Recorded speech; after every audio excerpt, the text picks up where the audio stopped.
Fines.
Okay.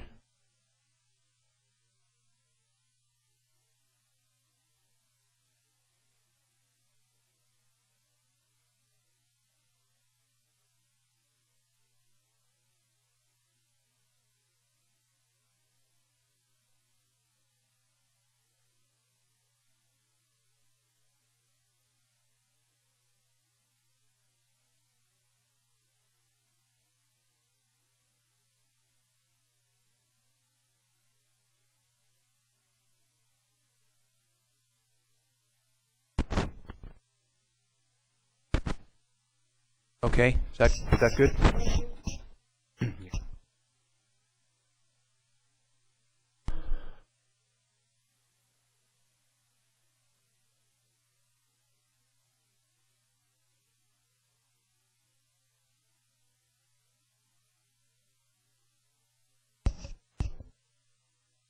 Yeah.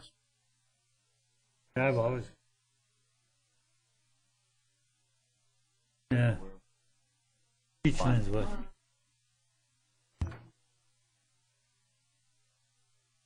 Each one, and then you gotta go across it. Yeah. Kind of a.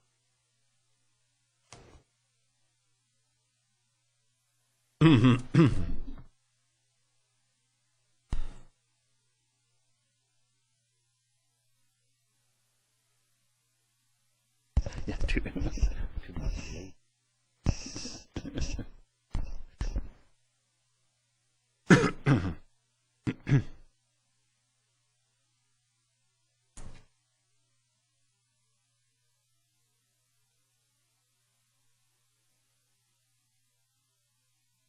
Good afternoon, everybody, and welcome to the regular open meeting of Osoyoos Town Council, April the 18th, 2011, at 2 o'clock in the afternoon. First item of business would be adoption of some minutes. Looking at the adoption of Committee of the Whole minutes from April the 4th and regular open minutes of April the 4th for adoption. Any discussion from Council? Hearing none, we'll move that they be adopted by consensus. Looking at business arising from prior minutes, I would assume there was no discussion, so there would be none. Introduction of late items. Firstly, I would like to remove the Lions Park Marina RFP design build from section Business 1. That will just be deleted.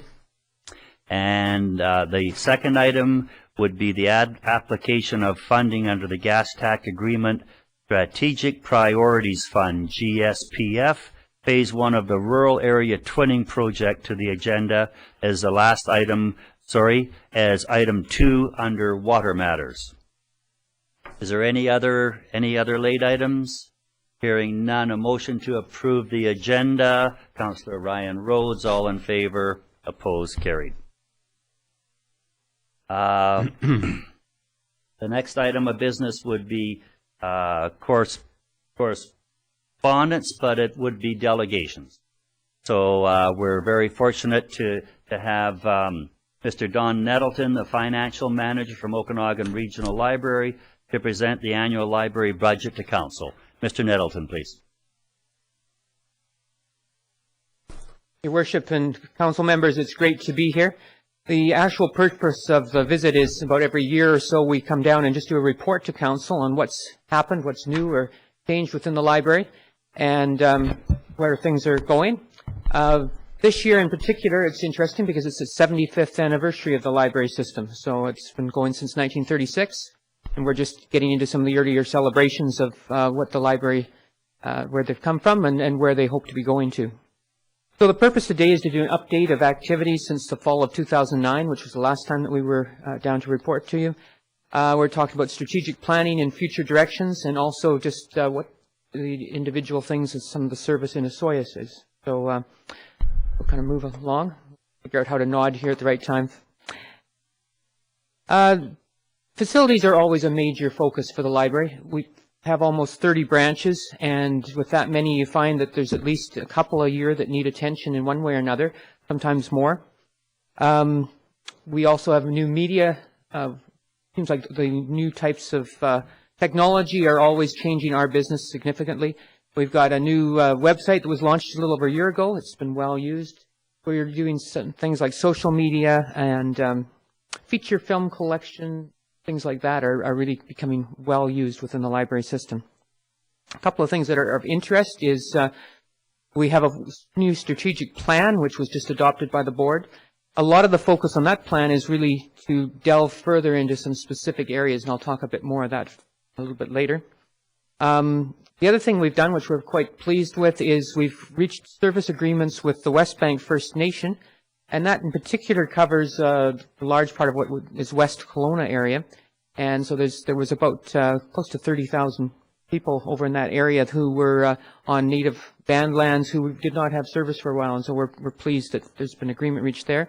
And also with the Penticton Indian Band. So just a lot of the areas just around the city of Penticton. So that's a good step in the right direction. They're now on board just the same as what all the rest of the towns and members of the library system are with the same way. So that's great.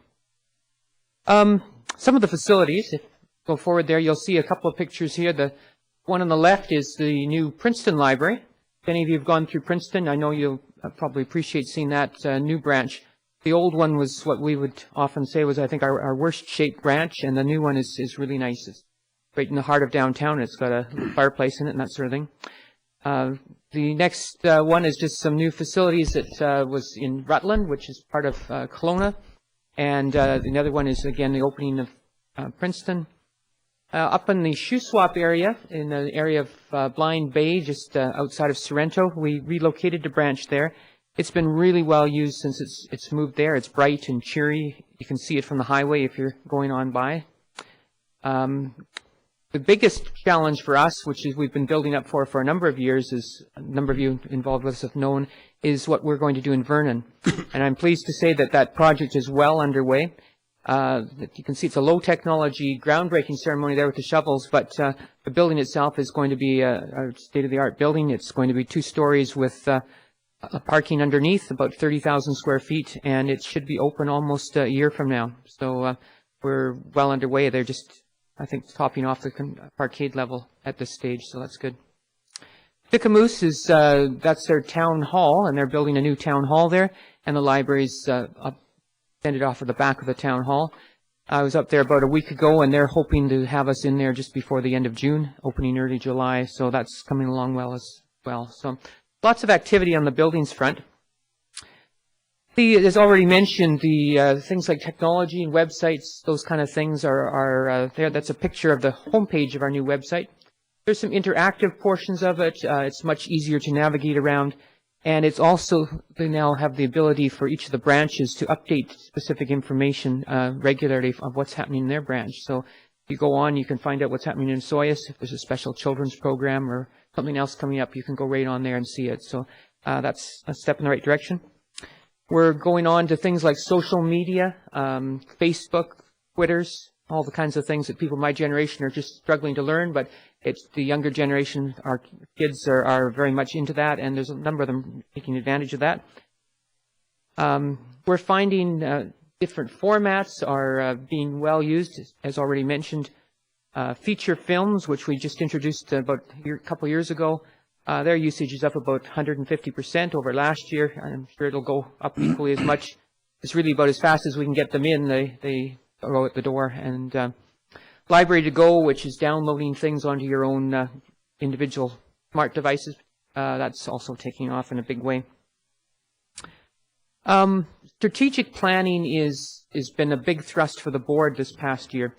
The old strategic plan was done about 2002, covered the period of 2003 through to about 2008, and we had pretty well accomplished most of the things that were in there. But times have changed, and certainly there needed to be new direction for the board, and they felt we need to find out where do we go to take advantage of where technology is going, where people are at, the different things that we need to do. So they spent a fair bit of work and time, a number of meetings over the past year, putting together where would their priorities be for the next little while. In addition to the new technology and formats, one of the things we're really concerned about is how do we service the various customers that we have? How do we make sure they have the best access to the library system? And that can change in many ways as you get new ways to do things. So the first thing that came out of the strategic plan, the first strategic priority, is really how do we deal with technology? And in particular, how do we make sure that our staff can support the users in the new types of technology that come in? So if somebody walks in off the street and they say, you know, I have this new little Kindle device or whatever it might be that how do I use it? Well, at least the staff need to be sure that they can help them with that type of thing. And similar, any other new types of technology, they need to be available to either help them individually or at least point them in the right direction so they get the help they need. So that's one thing that's a strategic thrust. And one of the things that the system has got to determine is how far do we go, and then what's the role of the education system or other things, because you know we can't be everything to everybody, but we certainly need to be able to point them in the right direction. The second area is really how do we service each person in each area. One size doesn't fit everybody. We have large cities such as Kelowna, Vernon, medium-sized towns such as Osoyoos. We also have very rural areas where there's quite a distance. Some of them may not even have regular electricity. They don't have internet. So quite a diverse population that we're serving. And so the key is you can't necessarily serve them all in the same way, but you want to as effectively serve them all as you can. And so one of the things that the board's particularly going to be delving into is what works in each area and how much can we get with the dollars that we have available to make sure that we serve them. Technology helps a lot because you can, from your own home computer or your own home device, if you have internet, get a lot of resources just for your own computer without ever entering one of our branches. And so we have those types of things made available. But there may be other ways to do it. Different types of little machines, different types of mobile smart devices will come up. There's all kinds of things as technology improves. As mentioned, we're already trying to make things more convenient for everybody. Some of that is making things just in plain language, making them user-friendly, making them easy to follow. Some of them is the whole physical access to our facilities. Some of these new branches are much easier to get in and out of. They're much more visible and open. But we're finding that most of our new branches have a lot more natural light into them, a lot more windows. The goal is to invite people in. One of the things that they're just in the process of looking at too is just the policy, and I think we'll be going to the board in one of the next meetings of just looking at the policies of what is acceptable and not acceptable in branches. And one of the things they'll be considering, and I suspect they will probably pass, is allowing some drinks such as coffee and that sort of thing in as long as they have lids on. Whereas at one time that was stay as far away from the library as possible. Now that's the type of thing that's much more acceptable as long as it's can keep the things from getting dumped all over the machinery or over the books. So those types of changes are happening. Now, as far as the Osoyoos branch itself, bright branch, and we appreciate it over there. In 2010, as you can see up there, there was almost a little over 1,000 branches or visits per week. 78,718 items, or works out to about 12 items for every person in Osoyoos circulated. So it's well used. The concern for us is, though, that there was a 10% drop last year. there was significant increase a year or two before that, so this may be just settling things out. But they're investigating into that and looking at sort of what were the things to do with that, what was the cause of that. I know one thing that the librarian has found already was there were quite a few fewer classroom visits last year, just switch of teachers and switch of classes. That alone may have contributed somewhat to some of the children's area and different amounts of use. Children tend to take out a lot of items. But they're doing a full report on that, and we should have more information later as to what that was all about, and hopefully the numbers will stay constant and perhaps go up again this year.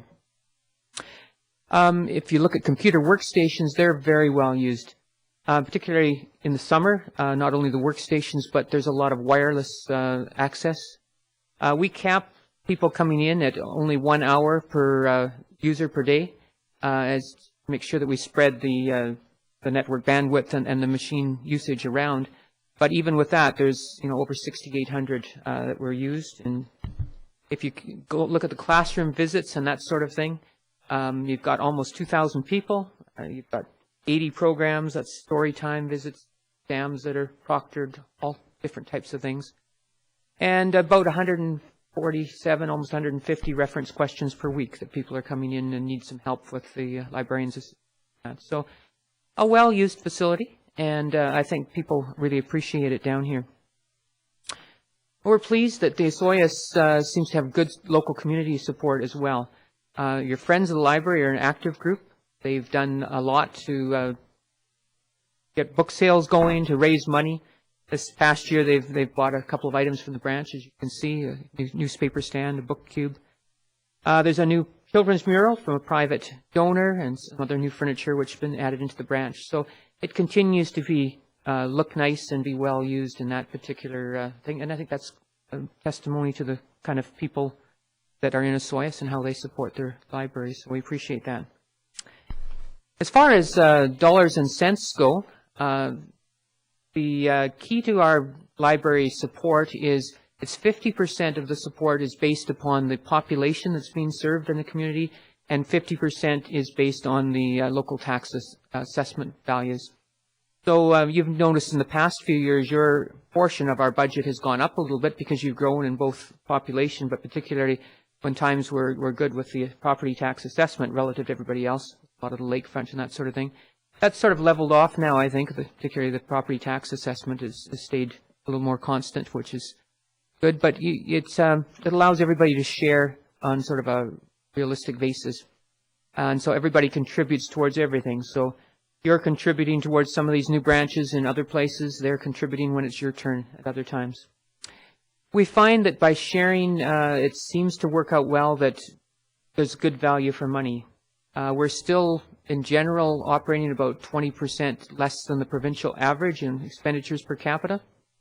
And I think the reason for that is just the ability to share expenses that would otherwise be have to be taken on by individual communities. So you don't have to duplicate the computer systems, the payrolls, the other types of things, the other types of support things, even the purchasing of books and materials, which is a big, about half of the cost of what things work out to. So it's good to carry on that way. The next page is just a quick thing that you'll be able to see.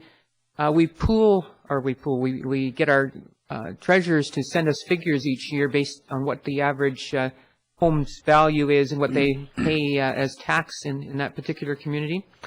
And it's not that particularly important each individual year, but what is important to us, and I think to everybody, is the general trend over time. So this gives the trend over the past 10 years or so, and you can see it's sort of steadying along up about 50, somewhere between $55 and $60 per average home value. You can see the per capita value is carried on about sort of following up with inflation. About $47, I think, is what it was last 2010 or so, the last one we had. So we appreciate very much just making sure that those things don't ever get out of line. They're consistent with what inflation is.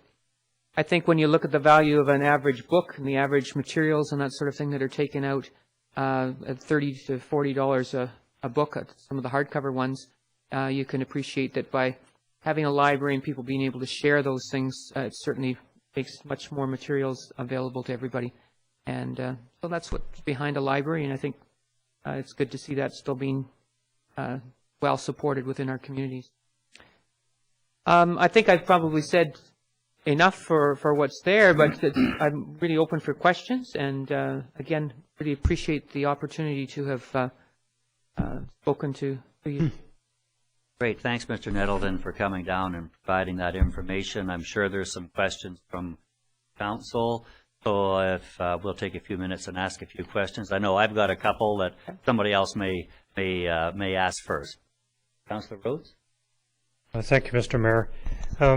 Yeah, good presentation. It's always good to know what's going on in our community with regard to the library. And when I was reviewing your presentation material here, I kind of paused on the statistical part of it and the number of visits at the library. And first off, I'm wondering how those statistics are arrived at, what you use as benchmarks to compile that. And you know, if you don't know, it's fine to say that as well. I mean, I'm not trying to put you on the spot or anything, but I am kind of. It seems awfully high to me. You know, I'm a frequent visitor to that place, and I haven't seen these kinds of crowds there, and I'm just wondering if I might have been missing something in the statistical part of it. I can comment on most of them. The actual people through the door. We actually have people counters on the doorway, which will count the people as they come in and as they go out. So that's how they come up with the actual people visiting a particular branch. The circulation is a fairly easy one because that, of course, is tracked by our computer as books and materials are circulated. So that's how that gets calculated. The number of people in programs and that sort of thing is again measured because people register for the programs, or you do a count of who is actually at a children's program or something like that. Exams proctored, that sort of thing. The same thing. Their tallies are kept. The computer usage is also as part of the getting onto the computer. You have to go through a login and verification procedure. So again, the same sort of thing. That's tracked by the specific, time, so that those are all quite valid statistical ones. Some of the ones, such as the reference questions, that sort of thing, are a little bit more subjective. They are tracked by the actual staff, and so in that particular case, it's up to them to make sure that they do note that down as they do it. They're very busy. Sometimes they may not keep track of them all, but that's what they've tracked down as to what they do. Any other questions? Councillor Ryan? Yes, Don, you explained how our requisition or the support that comes from each of the member communities for the library is arrived at. And I know that's part of the Library Act, that it specifies that, or other methods. I think is the last time I read it, there's other methods that may be agreed upon, by the majority. And I'm wondering if in the history of the library over that 75-year period, whether there was any other method that was used, whether this was used from the very beginning, or whether it was brought in at some particular point, and why. I can go back to this particular act was in the mid-90s, 1994, I believe. And before that, it was slightly different. It was the same sort of principle, but they didn't involve regional districts. They involved school districts at that point in time. So at least going back for the last 20 or 30 years, I know it was based on that particular things within the Act. I can't tell you about, haven't gone back to the 1930s or 40s to see what it was there. As far as being the ability to change it, there is the ability under the Act to change that. But it requires almost unanimous agreement by everybody that's a member of the library system. We looked at it, or the board looked at it back in, it was the late 1990s somewhere. At that point in time, there was, there's actually 3 regional library systems within the province, which is kind of the anomaly from the rest of the municipal libraries. And one of the other ones decided they wanted to take a go at that. And they actually came up with quite a different system that they decided to try after a lot of appeal. And it took it was quite controversial amongst all their members, but they finally got it voted through. They weren't quite prepared to go all the way, though. They said, well, we'll go kind of halfway under that system, halfway on the other, just because we're not totally sure how it's worked. They're now talking about ways to, 2 or 3 times to get back out of that and to go different ways, because what you find is what you do with one, solves some problems, but it creates others. And so theirs was more where they would take usage that was done of books circulated, and then you'd flow back that for where those users of those books may be. So even if a clone of book was taken out by an Osoyoos person, that would be tracked back to Osoyoos, and Osoyoos would be charged for that, and all sorts of things. So it gets quite complicated. Particularly, this was one in the Fraser Valley where you'd have some people right on the border. You'd have a Langley branch and a district of Langley branch, and a district of Langley would build a nice new branch right on just over the border of city of Langley, but all the city of Langley people would come and use the new branch for the district of Langley. So all of a sudden the city of Langley is having to pay a lot more tax, but it's because of the branch that's in the neighboring vicinity. And so those kind of things, they didn't always work quite as planned. And so we found it when we talked to our members, particularly the treasurers. We had a meeting of all of the treasurers at that time. And what their findings were, they said, as long as it's predictable and it doesn't widely fluctuate, so that we can kind of anticipate where it is and it's not going all over the map, that's far better than something that's quite adjustable and you're never quite sure what it's going to be. Significant change is the bigger problem than something that's pretty consistent and makes about as much sense as anything else will make. Thanks. I guess I've got a question, and just coming through the budget process, both here and the regional district, right. I get to see this twice, and it always concerns me that Osoyoos is the highest per capita town in the whole regional board. We're talking Kelowna and West Side. There's a lot of rich people out there, a lot of big houses, and we pay more than anybody else, and that concerns me. And that's, I believe, just short of $50 per capita. Do you have that?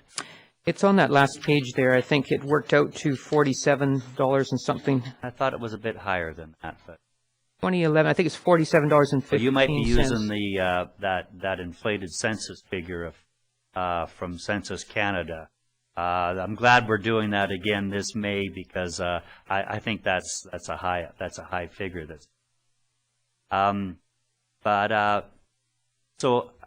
And I think people should understand what the total cost is, and that cost is about $235,000 for the town. Is that the correct amount? You know what? I don't have it right in front of me now. Jim probably know better. If I'm not mistaken, I think it was $274,000 for 2011. $274,000. Yep.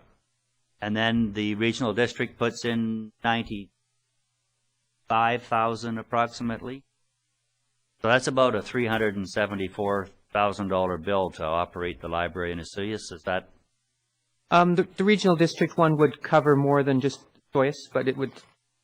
Well, I was just looking at the rural area A contribution from the region. So that's regional district area A contribution. Okay. Yeah. At $95,000. So about $375,000 for the library. Okay. Okay. Well, I thought. Yeah. No, I was asking you. That's if Jim's got the right figures, and I think he probably does. That sounds approximately what it might be. Yeah. Okay. That just seems high, but.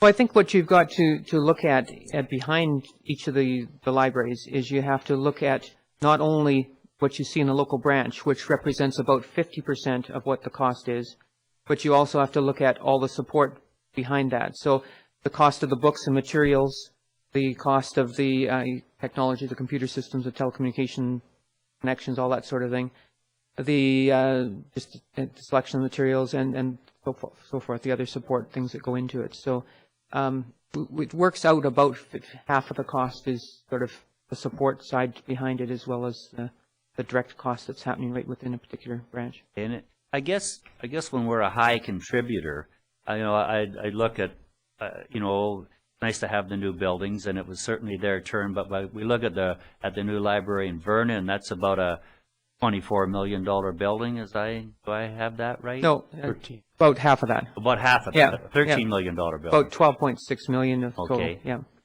Okay. No, it's true. And it changes, as I mentioned, with the assessment value, because half of it's driven by assessment, and because you have a lot of high assessed lakeshore property and that sort of thing, that's why yours becomes slightly higher than, say, Princeton or something like that, where their property values are quite a bit lower. I guess the theory behind why that was put in goes back to the theory that you can argue one way or the other, the sort of ability to pay idea, but it is difficult. I know I've owned some lakefront property in the Kootenays, and it sort of say, yeah, well, it hurts, but anyway. No, and I understand there is no perfect way. It's not all Yeah. parcel tax. It's not all population, and to use a 50-50 formula, they're probably closer than many other assessing authorities.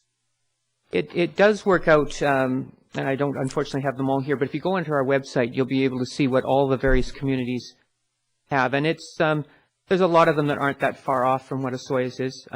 Columbia-Shuswap Regional District is very similar around a lot of the Sure it would. City of Kelowna and other areas that have higher assessment, West Kelowna, those kind of places Right. aren't that much different either. When you start to look at the individual properties, they're very similar. They sort of anything that's upper-ended property is pays more. Others that are lower-ended obviously pay less. Yeah, no, that's fine. I guess this is the one time where maybe you don't want to be in first place. The only consolation, I guess, is as compared to a lot of the rest of the province, we're still keeping the costs below average. Although we sometimes think the other argument is if we just went at average, how much better a library system we might have. But we have to convince you all that it'd be worth it. So, yeah. Okay. Maybe Councillor Cronmiller, you had a question. Yes, thank you, Mr. Mayor. Just a question kind of on that line of the finances and what we're paying in our assessed values.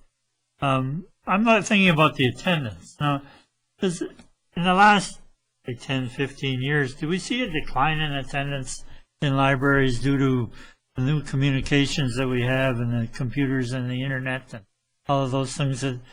Is it decline, or does it stay about the same? What it did is right up until about 2005 or 2006, it was a steady growth.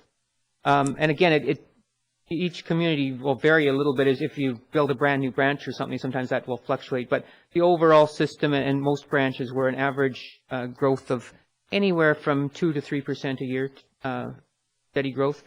From sort of the last 2 or 3 years until the recession kind of kicked in, it dropped a little bit. It was about a 0.5%, 1% per year drop. And then since the recession kind of kicked in, it's grown a little bit. Part of what's happening, and when we say grown, we're measuring the actual circulation of books.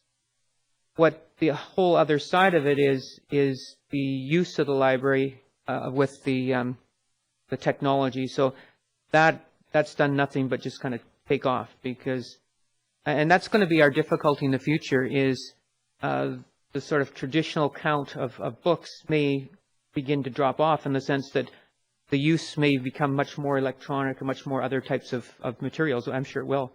And so the key will be to continue to find a valid way that's statistically valid to measure what your use is other than circulation, because it's a changing target. But yeah, it stayed. We're still over 3 million in the total system. We're over 3 million circulations per year, so it's well used. I guess I have one. When we look at the new Vernon Library, Right. $13 million, and exactly what we're talking about with new technology and all the readers that are out there and everything, does your group, as bigger than the Okanagan Regional Library, North America wide, they're still moving ahead with libraries and building new spaces and doing those things? Because it could appear that as we're coming out with electronic books and everything, that they could be downloaded from other than the Okanagan Regional Library or competitively with the Okanagan Regional Library by a brand new company that we don't know yet. Yeah. So how does that, what's the North America read on new buildings and things like that? North America-wide, new branches are being built. Lower Mainland, there's been several new libraries opened in some of the communities. What you'll see happening is, I think, as we're building new buildings, we're being very careful to make them a very multifunctional type of building.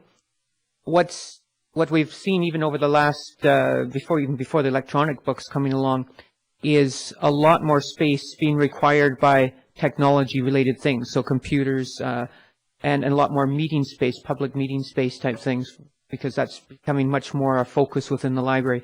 It's not all, the quiet type of thing that it once was. As a matter of fact, those corners are few and far between now. But and I think as far as the overall, you could download from a company, there will be those opportunities to download from companies. There already are, the Amazons. But it's still, what they're basically just doing is taking the cost of that you'd buy a book in a bookstore and finding a way to put that cost out onto their product that they publish in a different method. Sure. And so, again, what the library is the public having the ability through binding together, if you like, to be able to borrow. You pay this one price through your taxes for free, and even if you're the poorest citizen in the community or the richest, you have the ability to access all those particular resources that otherwise you'd have to pay for individually, which would certainly add up. So if you're wealthy enough, you buy all your own books, but if you need to support the whole community, I think there's still a real role for a library. You hit a lot of key words on those last statements about community and wealth and things like that, and the sharing and sense of community. That's great. Just to comment on the new building, it's been about 10 or more years in the making up there. They've been running at a building that's about 13,000 square feet, when their population would suggest they should have close to a 30,000 square foot building, which is what this new one will be. The one thing we've been very careful to do, because of what's coming down the trail in the next few years with the technology, is we've been very careful to keep it as wide open a building as possible. And the thought has always, well, if things go from a physical hard paper copy book, we may be removing the shelves that are sitting in the area and having much more of a different configuration of that. There will be a different type of display of materials. There'll be more open meeting space. There's also the ability, very careful when we built it, that there is the thought that if we decided we suddenly only needed half that space, we've made access points and such so that you could, sure, sell that off, lease it off, do that sort of thing. So we've been not wanting to build something that could only be used for the traditional library and nothing else. So. Well, that's great, and that's good to hear that there's at least an exit strategy considered. I mean, heaven help us if we need one, but that's reassuring, I think, to understand that. Last question, Councillor Ryan, our director to the board. Well, I'll ask an easy question. Oh, I like those kind. John, when the library moved from just east of us here to the Sonora Center, there was concern expressed about being off of Main Street, and yet certainly the visits seem to indicate that there's people coming and going about every couple of minutes. What's the feeling of the library staff here and of also in the head office about the location now? Because the Sonora Center, has become a real part of our community and is frequented for a whole variety of reasons. But is there any different feeling about the location as being appropriateness for the library branch? Well, I think there's, as I mentioned, the concern on the drop of the circulation of last year, and we're wanting to investigate that a little further. The pluses on the Sonora Center is it's good to be adjacent to the elementary school. That's a plus. The difficulties, I think we would get far more of visitors through the community or other people who are able to spot and see the library as they're going to adjacent services if it was back on Main Street. So that's the downside. I think the key is I think we perhaps still can do a better job perhaps of signage up to it and that type of thing to make sure that they can find it and get up there.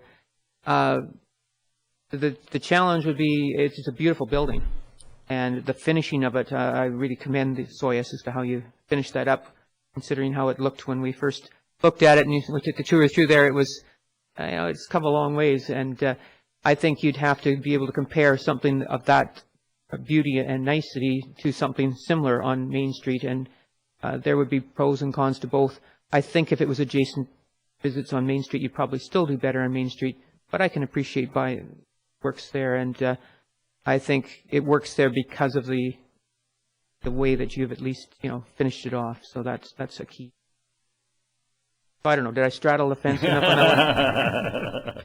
Well, it's a bit of a a judgment call at this point. I guess we just have to. But you're right. There was concern, my concern, and also council's that the 2-year sort of drop in, I guess it was circulation, that experienced a little puzzled, and hopefully there'll be that head office is working on. Yeah, a little bit of insight perhaps. But as you were suggesting, maybe new ways of counting or new ways of identifying usage might help us. Well, that's going to be the challenge in the future, for sure, for all libraries. Yes. Yeah.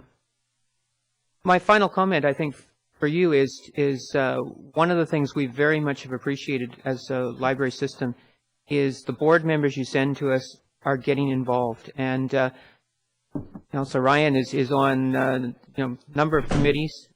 It really helps when communities, particularly this, and you're not small, but you're one of the smaller communities, have an active board member, because you contribute far more than your size because of that. A large community that had a board member that didn't get on committees and didn't get involved in that sort of thing would not have near as much influence and wouldn't contribute near as much to the system. So, keep sending us people like Councillor Ryan and others who, are interested and really, make that trek to the meetings and stuff. Well, that's good to hear. And one thing about Osoyoos, it's always been an active council. I think involved from regional district to still got the water board. We always have to land management, landfill issues, and we really do strike out and cover a lot of ground. And I think we enjoy it, and it makes a strong council. The involvement helps. Makes a strong council, and it makes a strong library system. So, okay, well, thanks a lot, Mr. Nettleton, for coming. It's always good. We blew a lot of time here on a 10-minute presentation, but it's always interesting. And say hello to Ms. Dino for me. So I will. She'll be talking to you at the regional district next week. Okay. Thank you. Bringing us to the next items, which are water matters. Time to pay some bills in the amount of $6,110.61. Looking for a motion from Councillor Marina and Laranjo. Any discussion? All in favor? Opposed? Carried. And item 2 under water was the late item, and this is an application for funding under the gas tax agreement Strategic Priorities Fund, the GSPF, and I'll turn that over to Director of Finance, Mr. Zackel, to present, please. Thank you, Mayor Wells. As you're well aware, there's new funding that's available under this new gas tax agreement Strategic Priorities Fund. The applications are being accepted up till April 29th of this year. We've looked at a number of projects that we have in the town's 5-year financial plan.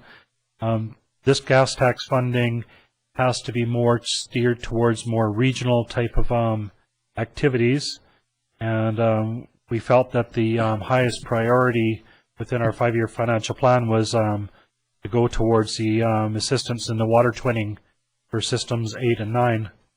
So the recommendation being brought forward to council and our water district councillors is that staff authorized to proceed with the preparing of a grant application under the Gas Tax Agreement Strategic Priorities Fund for Phase 1 of the Rural Area Twinning Project at a cost of $3,258,000. Thank you. Excuse me. So what is the resolution on that?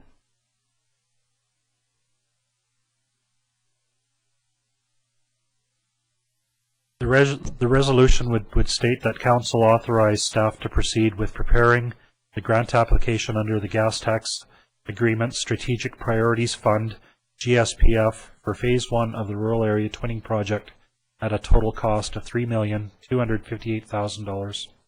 Okay, that would be great. So, Councillor Rhodes? Also move. Okay, and the seconder on that, Councillor Ryan? Discussion. Well, when we asked staff to prepare this, I thought it was a great idea, and particularly because we do have boil water advisories in our water district. So, and I understand that there is no funding that we have to put into this if we're successful with the grant. We don't have to make a portion of it from our own resources. Is that correct? I am unaware of that at this present time. I would assume this would be 2/3 funding. Oh, 2/3. Okay. 2/3 funding. Anyway, it's still money well spent. So let's hope we get the grant. Mm-hmm. On the 2/3 funding now, and I think we should get this clear, because this is the water users, the rural water users versus the town of Osoyoos. Could you make that presentation, please? As far as the actual grant itself, Well, the grant, and if we go to twinning, the implications to the town of Osoyoos residences versus to the rural water use difference. okay. With respect to the System 8 and System 9, it's a water district system that's operated outside of town boundaries for the most part. There are some properties that are located within town boundaries that are still connected to the water district system. When these projects proceed in a water district, these are shared through the user fees that are collected through that system. The capital cost of that project for the net cost would be something that would be borne upon the benefiting property owners in that water system. So we can double check with respect to the 2/3 funding to the 100% funding. Unfortunately, I don't have that answer for you, and that's why I assumed it was at a 2/3. Right, at the 2/3 funding, and it would be paid for by the users of 8 and 9, not by the whole town. They would be assuming their community portion of that debt. That's correct. Well, it sure would be great to have them move forward to drinking water on a year-round basis, not have to go boil water advisory. You know, there is long-term health issues associated with that. I'm sure if you're into year after year after year, you go on boil water advisory from now until the middle of October. I'm sure that has implications. I hope that this moves forward. I hope that we're successful in getting it, and I hope that we can improve the water for the people. Any further discussion from council? All in favor? Opposed? Carried. Thanks. Just before I get into correspondence, something every time it comes up, I keep missing it. When you look at anyone here that's looking on TV, and Councillor Chadsy's seat is empty. Unfortunately, right before the meeting, she had a husband with a fall off a ladder, and she has taken him to a hospital or into the medical process. So hopefully she'll be returning and joining us for the meeting, and when she does, she'll walk in and arrive. So, and I hope things are good for Brian. Falls off ladders are a terrible thing. So hopefully she'll be back soon. Next item up is correspondence, and it's just receiving a report from the Okanagan Basin Water Board regarding the April the 7th meeting highlights. And I guess at that meeting, the one that I want to bring forward on the OBWB is the Okanagan Lake Water Science Forum, slated for around the 20th of September. Registrations will be opening sometime in May. We haven't done a lot of advertising and media yet. It will be there. This is going to be a better forum than it was in 2007. I've been looking at the agenda and what's happening. many people want to come and present at the forum. It's going to be a Monday and Tuesday, looking really good. And for the local residents, again, I believe it's $50 for the 2 days, and that includes breakfast, coffees, and lunch. So it's a great bargain, and we're really going to get down to some brass tacks with Osoyoos Lake and what's going on. So it looks like a great opportunity for people to be involved. And I'm looking for a motion to receive the report. Councillor Ryan. Yes, in moving it, I think I'd also ask you, Mr. Mayor, to maybe say a word about the grant that we received in Osoyoos as part of that $300,000. Okay. You have it right in front of you there. I'm not quite sure on the numbers, but I believe each year there's over $300,000 that get divvied up between 3 regional districts, and applications come in for these small grants from all over the area. And in this case, the town of Osoyoos put in a grant, and it was for around $27,000, I believe. And we were saying, when you chair the Okanagan Basin Water Board, you have to be careful when these grants are awarded. And I certainly had nothing to do with any of the decision process, but we did get awarded the $27,000. It's going to be for foreshore mapping of Osoyoos Lake, and it's just from our planning department. And their discussion and their input is such a valuable tool as we get into the vegetative matters around the lake and the trees and the riparian areas. And they're saying it's just a real great tool. It's a benchmark of where we are now. You know, a lot of times it's if you don't know where you've been until you know where you are. You don't know where you are until you know where you've been. And this is going to establish where we've been and what we have there. And again, it's going to give us the benchmark for the lake into the future. A lot of Okanagan Lake is already done. So for us to get this and be able to kick this off is pretty great. Mr. Cunningham, do you have anything to add to that? I just want to say we feel very fortunate that our grant application was successful, and we look forward to receiving the product in a few months' time. And it should greatly assist us in lots of different fronts, including providing a background of science when we present council with recommendations with regard to the locations of different types of activities along our foreshore. Okay, thank you very much. Great. Thanks, Mr. Cunningham. Now the motion. Councillor Ryan, seconder. Councillor Rose. Any further discussion? All in favor? Opposed? Carried. Thank you. So that was just a motion to receive. Bringing us into the bylaw section of the meeting under bylaws H1, a regional context statement, RCS, official community plan amendment bylaw 123010, and a report from Director of Planning, Mr. Cunningham. And I think we need the microphone on this time. Oh, just have to get close. Okay. It's just the operator again. Oh, just the operator. All right. Common problem. Okay now? Okay.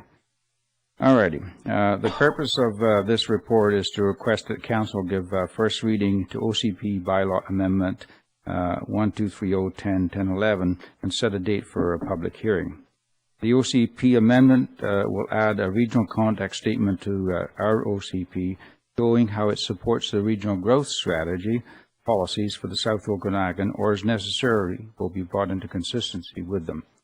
The South Okanagan RGS was approved by the Regional Board on April 1st, 2010. The Local Government Act requires the local municipality covered by a RGS must, within 2 years of its adoption, forward a regional context statement for approval by the Board. Osoyoos will be the first municipality in the South Okanagan to take this important step. Attached for inclusion in our OCP are 1. A new Chapter 4 Regional Growth Strategy incorporating a regional context statement and which replaces existing Chapter 3. And a new Chapter 5 Town Growth Strategy which brings our OCP into consistency with RGS policies for protecting the agricultural land reserve. The new chapter replaces existing Chapters 4 and 6. The opportunity was also taken of adding other text refinements into the new chapter and reorganizing some OCP content to improve readability. Certain policies in our existing OCP are not consistent with RGS policies for protecting the Agricultural Land Reserve, nor are some of these same policies supported by the Agricultural Land Commission.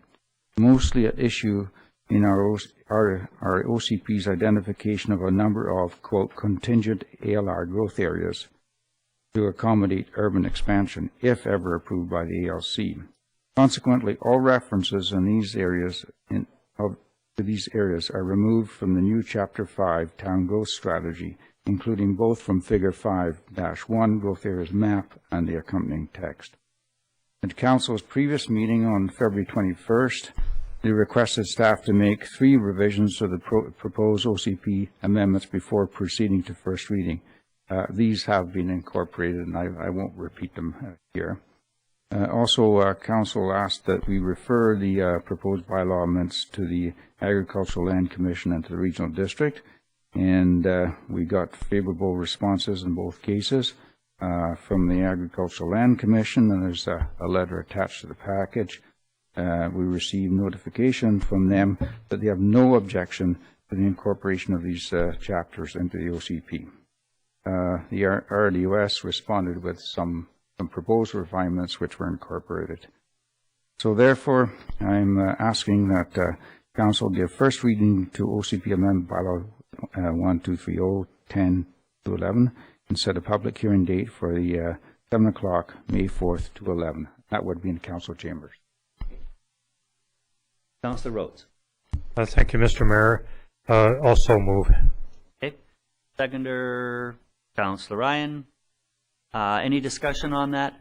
Councillor Ryan. Yes, I would like to say that I definitely support this, and it's we had a strong role in the regional growth statement that the regional district approved, and so I think it's quite appropriate for us to incorporate that into ours. The only concern I have is around the actual proposed public hearing date, and that day coincides with the start of our SILGA convention, and I just wonder if any of council will be away that day, and so I'm just... Well, that wasn't taken into consideration, so I'd ask you to change it to something which would be more appropriate to council. Okay. So that the 4th is a Wednesday. 4th is a Wednesday, yeah. Could we do the 3rd? Tuesday, there may be problems with getting 2 advertisements in the newspaper. That's the only issue. So you'd rather go back than forward, eh? Correct. Because we are at SILGA through the end of that week, from Wednesday through Friday. Guess we could do it the following week. So that was the 4th. How about the 11th? The 11th would be a week beyond, yeah. Okay. Or we could, we could do it on the Monday, the 9th. Monday the 9th? Ever. Okay. I'm here. Monday the 9th. Monday is sort of a... Yeah, well, I think that's when people think of council meeting on Mondays, so 9th, okay. Is that okay with the mover? Sure. Yeah. Good. Perfect. Okay, friendly amendment, no changes. Okay. Okay, any further discussion? So this is for 12, 30, 10, and 11. This is the taking out, the change, and the new going in. Right. So this is the climate action plan. The same thing would pertain there, that yes, the meeting would have to be delayed to the 9th. Okay, so this is first reading for 12, 30, 11 also, and setting the public hearing as the 9th. Correct. Okay. Just make sure we have this right. Is that right, Ms. Martineau? Okay. Any further discussion? All in favor? Opposed? Carried. Okay. Great. Thank you. Next item under bylaws is the Osoyoos tax rates bylaw number 1283. 3 readings. Director of Finances, Mr. Zackel, please. Thank you, Mayor Wells. Basically, this bylaw is being brought forward to update the tax rates for 2011, with the due date for 2011 being July 4th this year. July 2nd falls on a Saturday, so the community charter says the first working day thereafter is July 4th. 2011, the average assessed value for single-family residence was $371,943. In 2010, the average single-family residence would have paid $557.73 for the municipal portion. 2011, the average single-family residence will pay $571.42, which amounts to an increase of $13.69 per average single-family residence. A new tax levy has also been added to the 2011 tax rates bylaw for general debt for the town of Osoyoos. This new debt relates to the 87th Street Road reconstruction, and that tax levy for 2011 is .0094 of $1,000 of assessed value for an average single-family residence, and they'll pay an average of $3.50.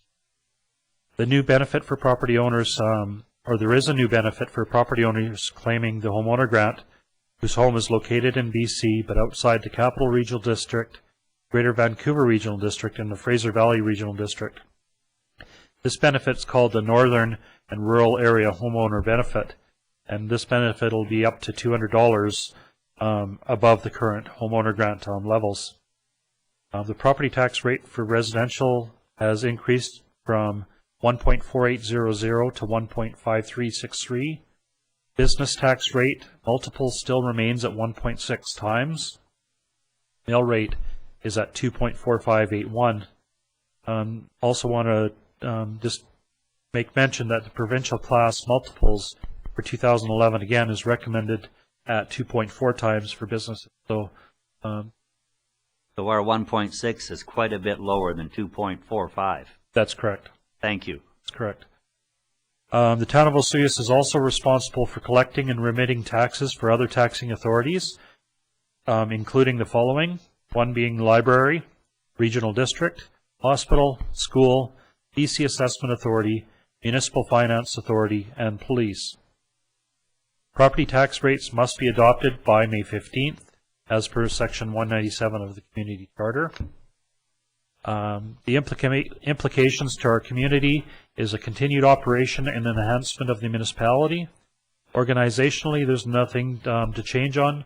And from a budget perspective, the tax rates bylaw is in line with the 5-year financial plan. And the recommendation for council is to give first 3 readings to the 2011 Osoyoos tax rates bylaw 1283-2011. Thank you, Mr. Zackel. Council, please. Councillor Ryan, yes, Councillor Cronmiller, discussion on that. Councillor Ryan. Yes, thank you, Mr. Mayor. I just wanted to say that there is going to be an item that was mentioned by our Director of Finance for a tax levy, and that is to, in case anyone is interested, is in payment for toward the 20-year loan that we have for the upgrading of the sidewalks and road on 87th Street from up to 92nd Avenue and several blocks there, which is really excellent. I walk that regularly. And really that's correct. Pleasant. So that's one thing that may not be obvious from the report. Okay, and I guess once again, that business tax rate multiple is one of the lowest in British Columbia. This is one of the things that we try to do for our economic development is keep that business multiplier low, and hopefully we can keep businesses strong here in attracting new ones. And the other one that I think is very significant is the provincial government raising the homeowner grant $200. Is that $570 to $770 now? Is that? That's correct. Okay, that's again very, very significant. So here's to the provincial government for seeing the way and increasing that homeowner grant. I think that's just going to be great news for everybody. Anything else, council? All in favor? First 3 readings. All in favor? Opposed? That is carried.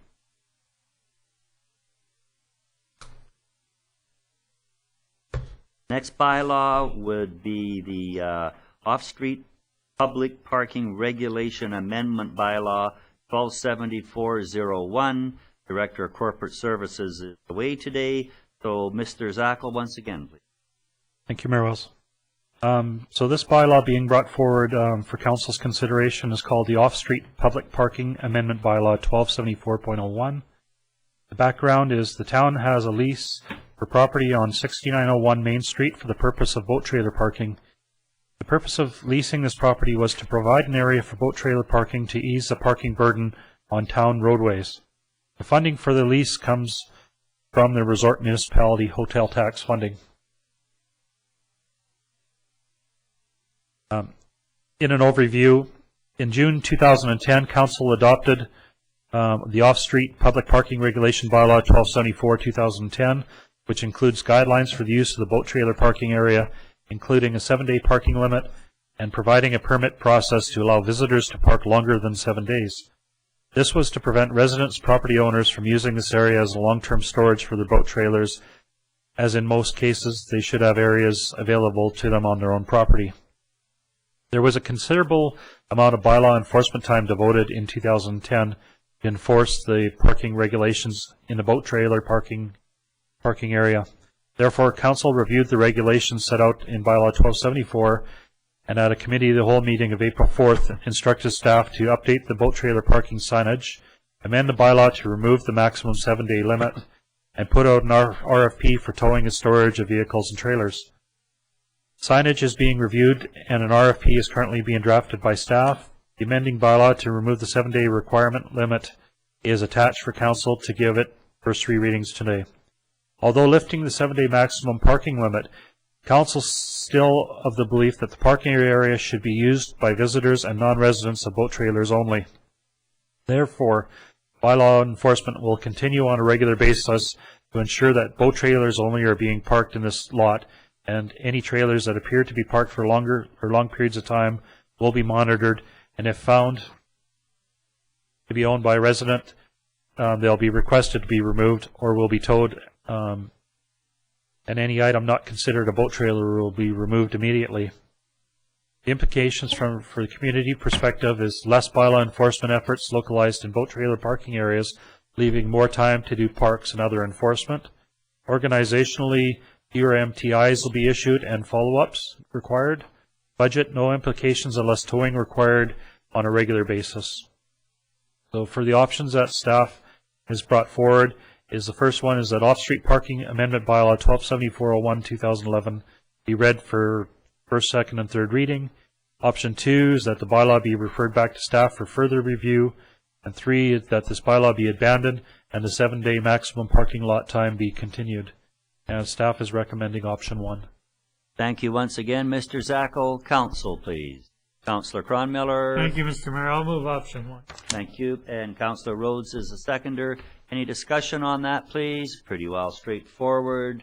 Hopefully we keep fine-tuning our boat trailer parking area and trying to eliminate some of the problems over there.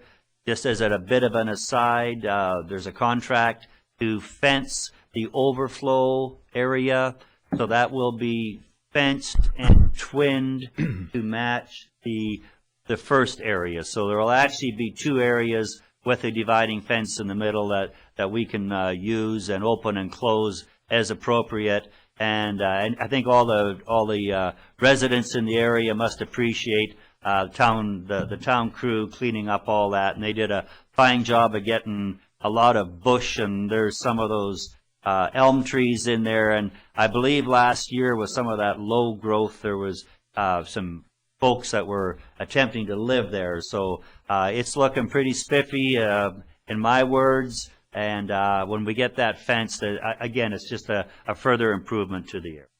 Any other discussion? All in favor? Opposed? Carried.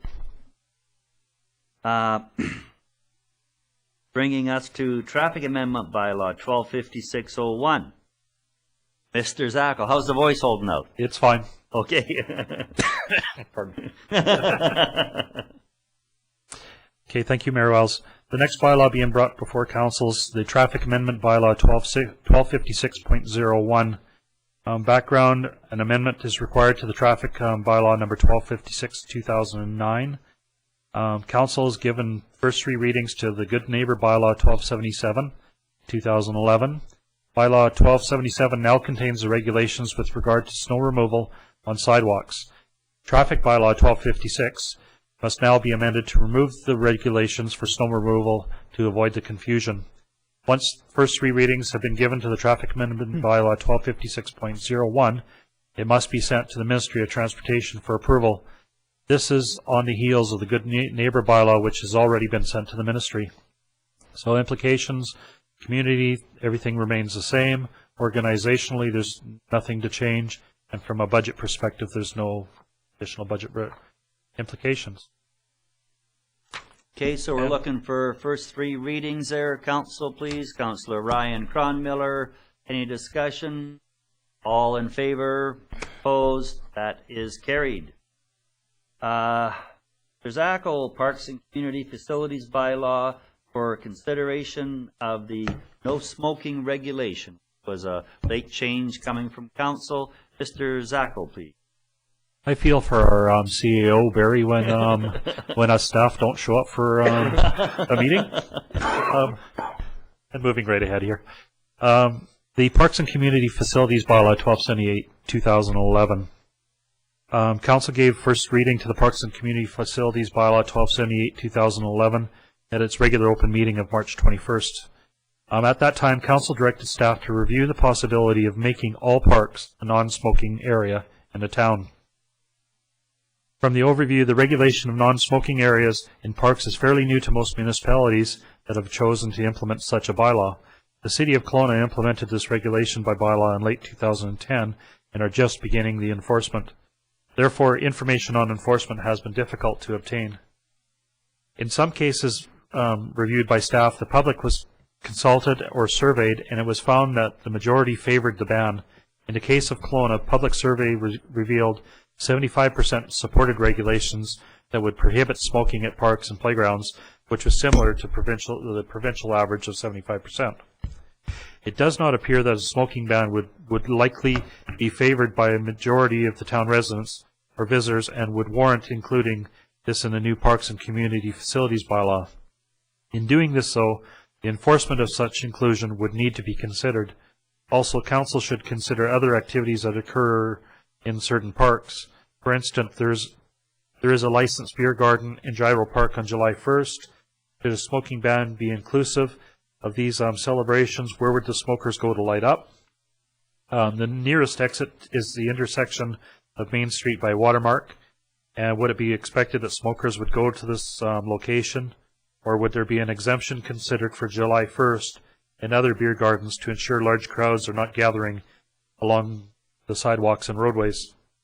It is therefore suggested that Council either consider making all but Gyro Park non-smoking areas until education and enforcement are trialed in the other parks, or that Council considers allowing an event organizer the option to create a designated smoking area when a licensed beer garden is put on for an event. So the implications to the community is a more enjoyable park environment. Organizationally, additional bylaw enforcement hours may be required to enforce an ongoing basis. And from a budget perspective, additional signage as well as bylaw enforcement could impact the budget. We have 4 options presented to Council. The first option, that staff be requested to include no smoking in all parks, playgrounds, and trails, with the exception of Gyro Park, in the new Parks and Community Facilities Bylaw, and that enforcement for 2011 be educational first, with municipal ticketing to begin in 2012. The second option, that staff be requested to include no smoking regulations in all parks, playgrounds, and trails, but that when licensed beer gardens are available for town-sanctioned events, that the event planner be given an option to provide a designated smoking area to be approved by the town, and that enforcement for 2011 be educational first, with municipal ticketing to begin in 2012. Option 3, that staff include a smoking ban in Parks and Facilities Bylaw 1278 for all parks. And option 4, that Council read Parks and Community Facilities Bylaw 1278 the second and third time with no amendment. And staff has brought forward the recommendation of option number 2. What are Council's wishes? Councillor Cronmiller. Thank you, Mr. Mayor. I'll move option 2. Okay, and the seconder, Councillor Rhodes. Any discussion on that? Councillor Ryan. Thank you, Mr. Mayor. I just want to clarify one thing. We're just proposing to amend it at this point. We're not doing second and third reading, or is that going to be a second? No, we're not. It'll be brought forward to another council meeting. Another meeting for that. Okay. I've been very conflicted over this, I must say. I appreciate that if we want a healthy community, we shouldn't have unhealthy practices, and one of them is smoking.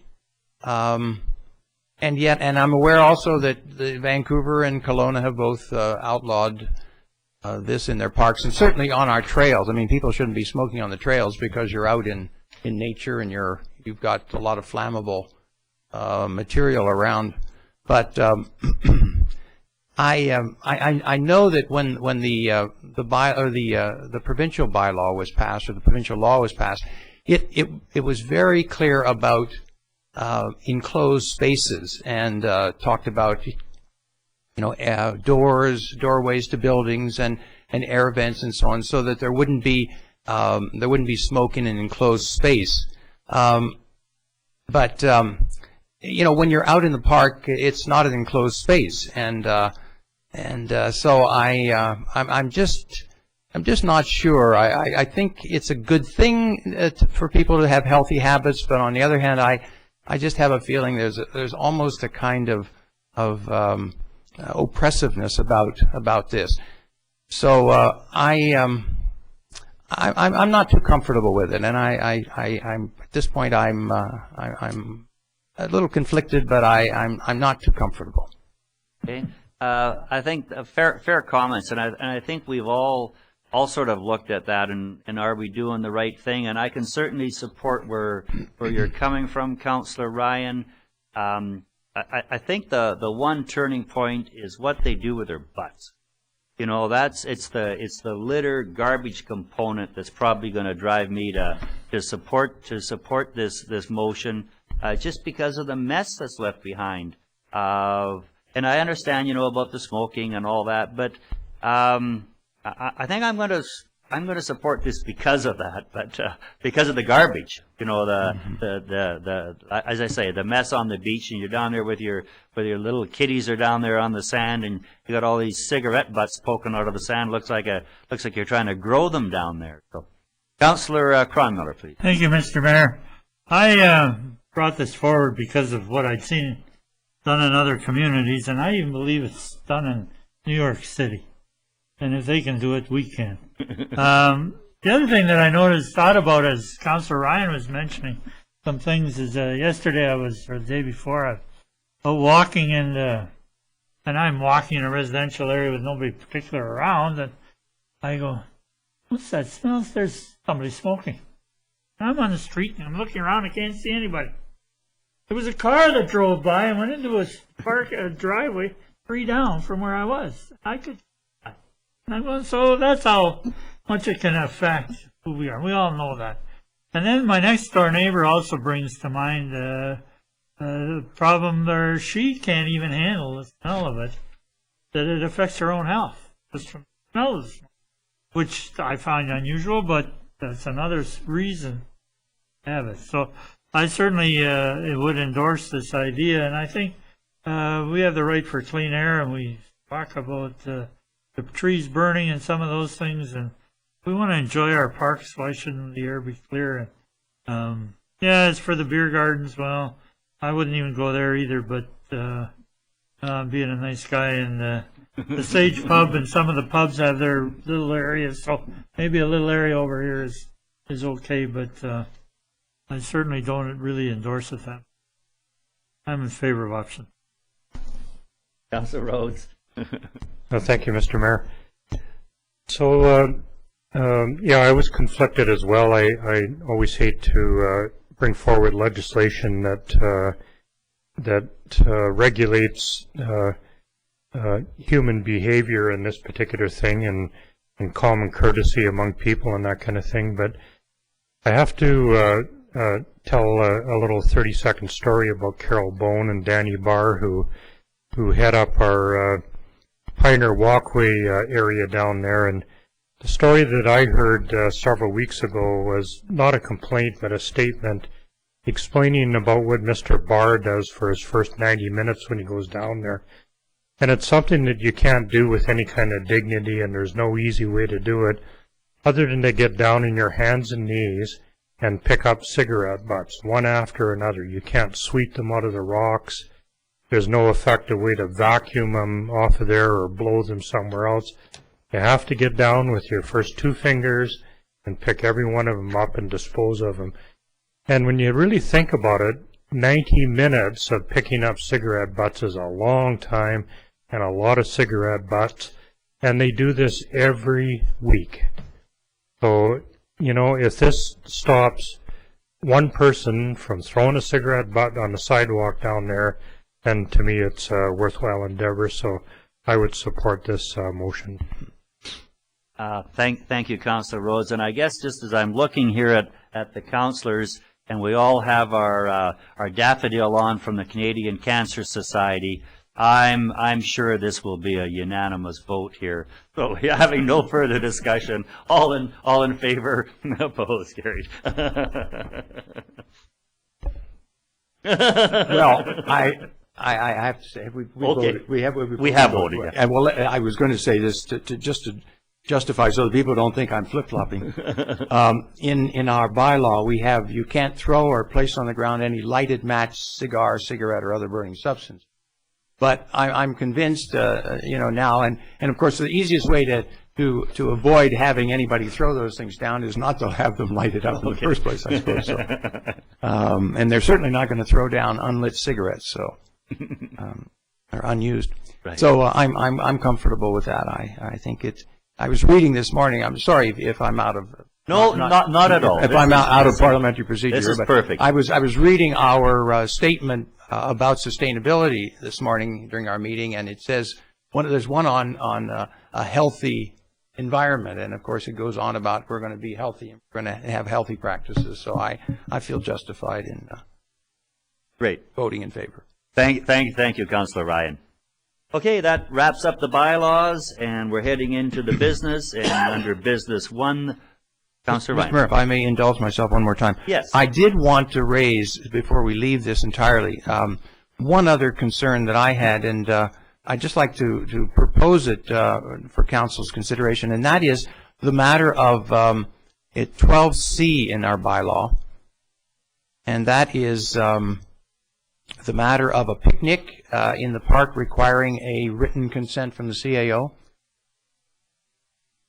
Go ahead. Yeah, 12C says that if it's in excess of 50 persons, it requires written consent. And I'm just thinking that that's a lot of people, and I'm just wondering if we should reduce that by perhaps half to 25, and say that if there's a gathering of 25 people, presumably the reason for this is so that you can be allocated a certain space, or we know you're there. And, 50 people, well, 45 people, let's say, which is under the limit that we propose, could be, they could kind of take over an area of the park, or they could be a disturbance to other people around them. So it seemed to me that was a fairly high number, and so that's why I'm suggesting we reduce it. And if you would entertain an amendment, I'd be happy to make it and see if council's in favor. Mr. Zackel. What we would require is another, basically motion to amend the an amendment bylaw. Motion. Correct. No. Notice of motion. Just a main motion to amend the bylaw further, because the bylaw's not being read tonight for any readings. We made the resolution to make them all non-smoking, with the exception of licensed beer gardens where they're authorized. A following motion now, a new motion to deal with this. New motion to that effect? Okay. That's correct. And you'd be looking at section 12B and C rather than just C. If you're right. Yes, B and C. Thank you. Okay. Well, if that's in order, then I would like to make a motion that we reduce the number of people mentioned in item, or in clause 12B and C from 50 to 25. Okay. Seconder for that? Councillor Cronmiller? Discussion? I'll lead one off, and and I understand where you're coming from, but and then, you know, because of the big group and that, but then you get into the one where it's, you know, a good sized family now, you know, having a little reunion or something, they could be down there, not realizing the rules. I mean, I thought this would be more for churches and groups and things like that, where they want to really quite take over the park. How are we going to deal with family goes down there and they're at 25 quite easily, you know, with some people from out of town and cousins and that, and then they're not going to know.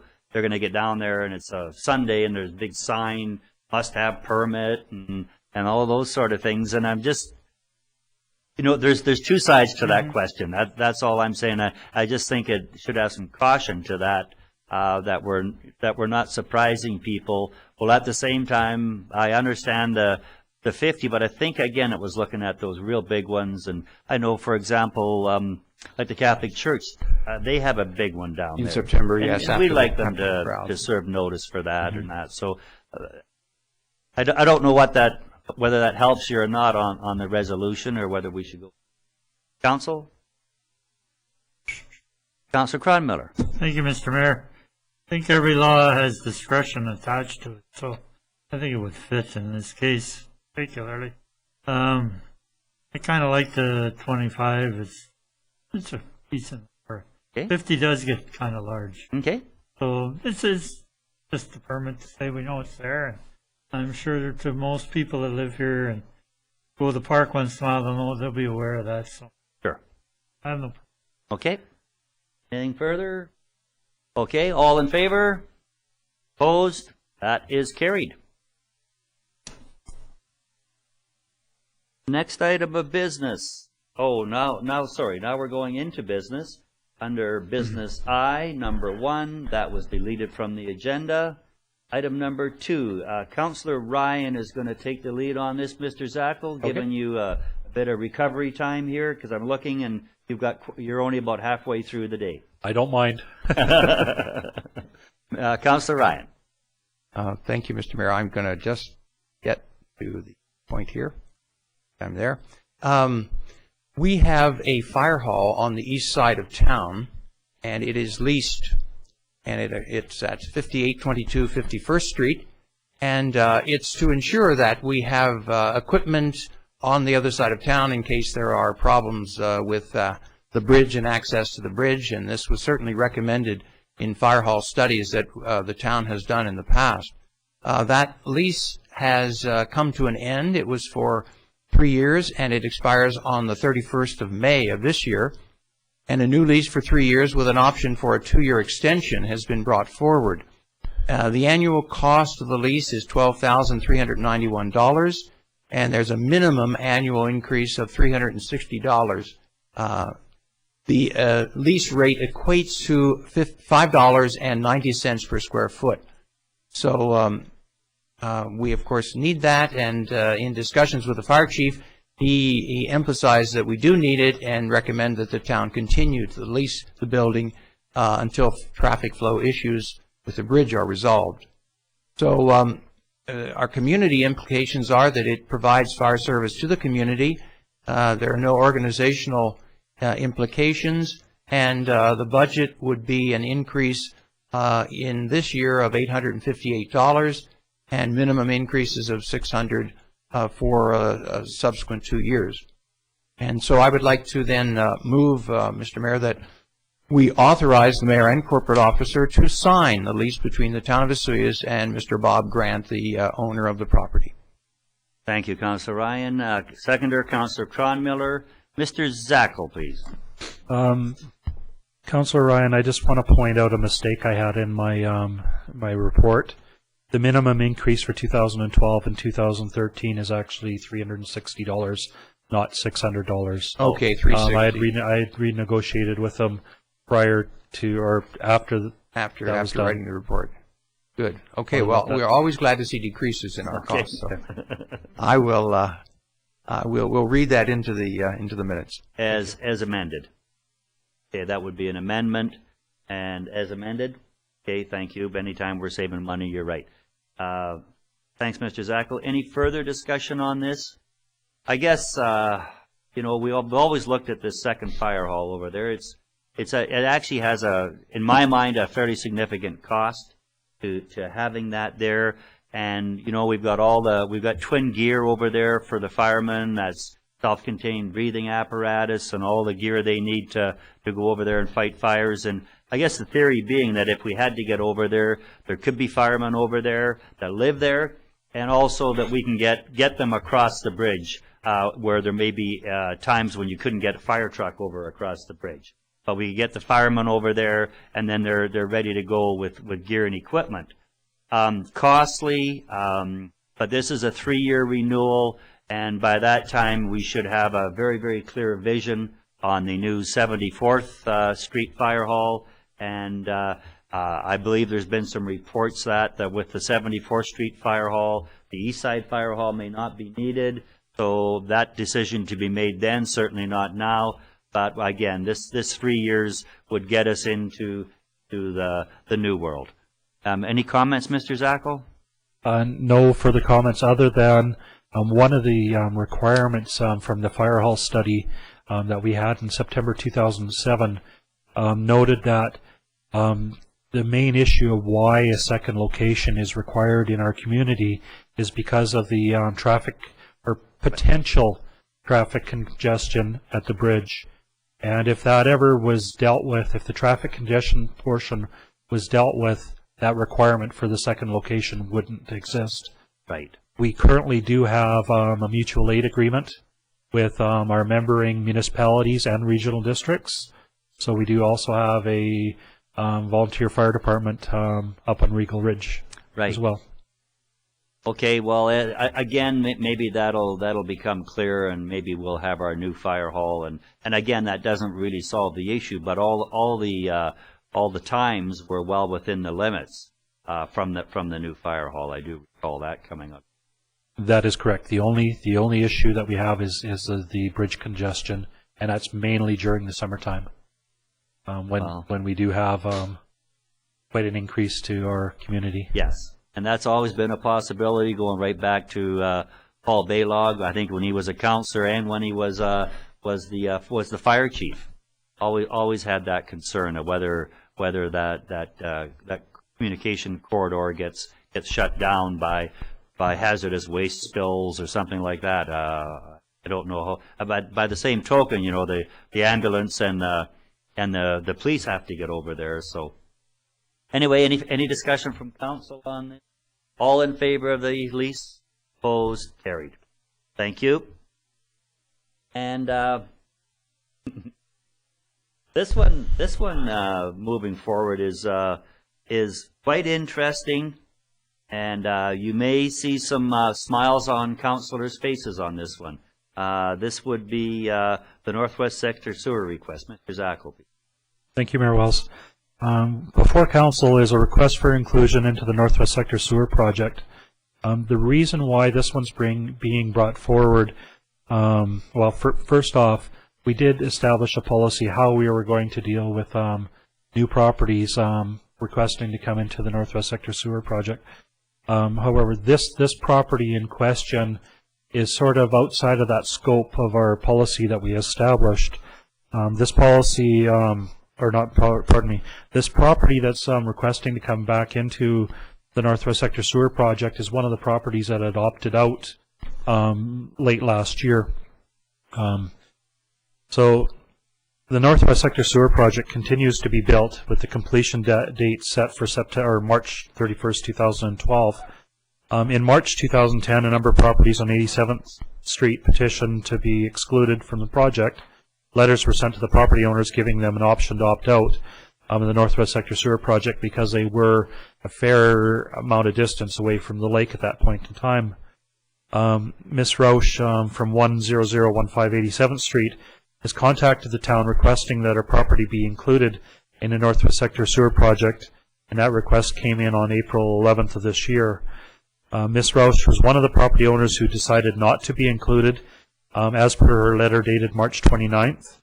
In discussions with Ms. Rausch, she explained that she felt that she was talked into making that decision to opt out and wants council to consider allowing her property to be re-included. as part of the original Northwest Sector Sewer Project.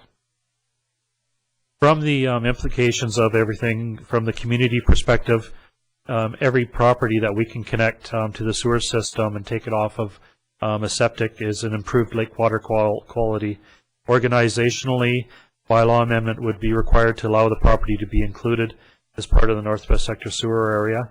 And from a budget perspective, if this property is included, it will assist with the allocation of total costs for the project and will allow for the additional recovery of capital costs for the town residents.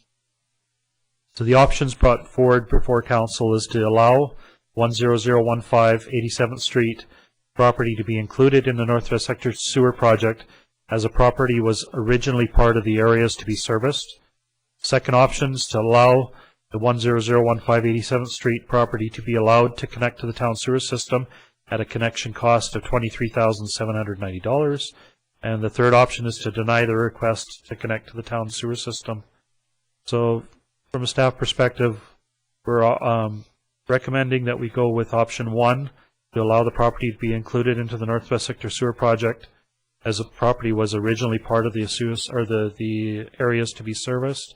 And the reason why we're proposing option 1 is it is a benefit to the entire project, it's a benefit to the town, and this project isn't complete at this present time. Okay, thank you, Mr. Zackel. Councillor Rhodes, please. Thank you, Mr. Mayor. So I'll move option number 1 as described by Mr. Zackel. Okay, and the seconder, Councillor Cronmiller, speaking to the motion. Thank you, Mr. Mayor. So when this first came to us late last week, and you go through the whole decision-making process and you weigh the pros and cons, and you know, you go back to when you made a decision to allow some of these people to hook up, and they declined at that time, and you go through all kinds of peaks and valleys and different scenarios and that kind of thing. But I feel that the importance of one individual hooking up to our service far outweighs any of the negative benefits of not hooking up to it.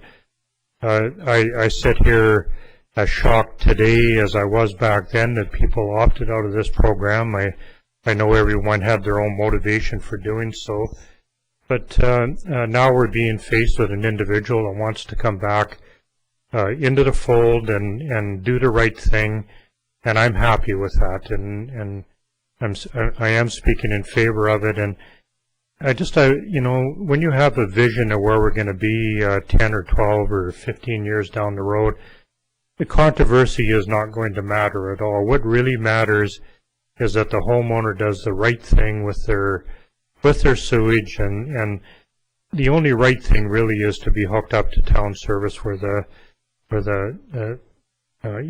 whole process fits a proven system. So yes, I'm speaking in favor of the motion. Thanks, Councillor Rhodes. I guess I'd like to ask that there is no real change to the piping. The pipe is there, everything is there, the same cost to expose, and I guess there would be a stub out charge on that. That's correct. That's the only improvement that would be required to connect this property. Okay, the pipe is at the right place below the property and that. And just when Mr. Zackel was reading the report, there was one point there where he mentioned the town, and it should have been the project, that it would improve the costs to the project residents, not the town residents, because this is not funded by the town. This is funded by the people that are affected by the Northwest Sewer Project, and they're funding it basically through the regional district to the town. So that is correct. There's not a town financial implication. And I guess I would like to see a motion along with this one, which wouldn't be an amendment, but it would certainly be a part of this situation. What I see happening, I'm in favor of this, without a doubt. But what I see happening is this being carried on, and I believe in a casual discussion, Councillor Ryan had mentioned that, is there going to be a deadline And I would like to see a councillor make a resolution to put a deadline in there that we advertise one last time for anybody that wants to come in. Because what's going to happen on this is all of a sudden 6 months down the road, it's going to be, well, you did it for Mrs. Roche. Now I want it. And this could be piggybacked down the road forever. I think we should have a July 1st deadline, put an ad in the paper, and if you want to come in under the $8,000 figure, fine, and if not, then it'll be $23,000, which is a significant difference. I'm hearing discussion. Mr. Zackel. Yes, if we could vote on the first motion and then and bring that as a second motion forward. Yeah, absolutely. I wasn't trying to piggyback. Okay. But I can't make a resolution. No. I'm trying to convince council to do that. Okay. Any discussion on the first motion of allowing Mrs. Roush? Mr. Councilor Ryan. Thank you, Mr. Mayor. I support the motion. I went back and forth on this one too, but remembering that I read a book recently about the prodigal son, so in the Bible, and so I think that this, we're glad to have people coming back because it's for the whole purpose of this project was to preserve our lake, and I think this will help do it. So I'm supporting it. Thank you, Councilor Ryan. Any further discussion? All in favor? Opposed? Carried. Councilor Ryan. Yes, thank you, Mr. Mayor. I would be happy to propose that we do advertise for anybody who opted out and who now has a change of heart to come forward for the original cost of $8,000. And you suggested July the 1st. I guess that's as good as any, or July the 4th, which is our... Maybe June. Maybe the end of June. End of June. And then it's not a holiday and Okay. the end of the month. Councilor, okay. I'm just searching for it. If you were going to suggest a date. Well, I wasn't going to suggest a date. I think Mr. Zacco had indicated that there would be no implications until a project is complete. So maybe that would be an appropriate date to put on it. And that's March 31st of 2012, is it? That is correct. Basically, well, that's when we have to have the project completed by. Mm-hmm. Could be before that. I would suggest that we have it a little bit earlier because there's always a cost associated with, amendments or modifications. Council's being more than flexible for these residents that did opt out because they were made aware that they were going to pay the full shot if they ever wished to reconnect. But I would suggest a date that's a little bit before the March 31st deadline to be fair to the whole project. How about December 31st? Reasonable. Yeah. Okay, I would then make that motion that we advertise and set a date for December the 31st of 2011 for receiving any opted out individuals. Okay.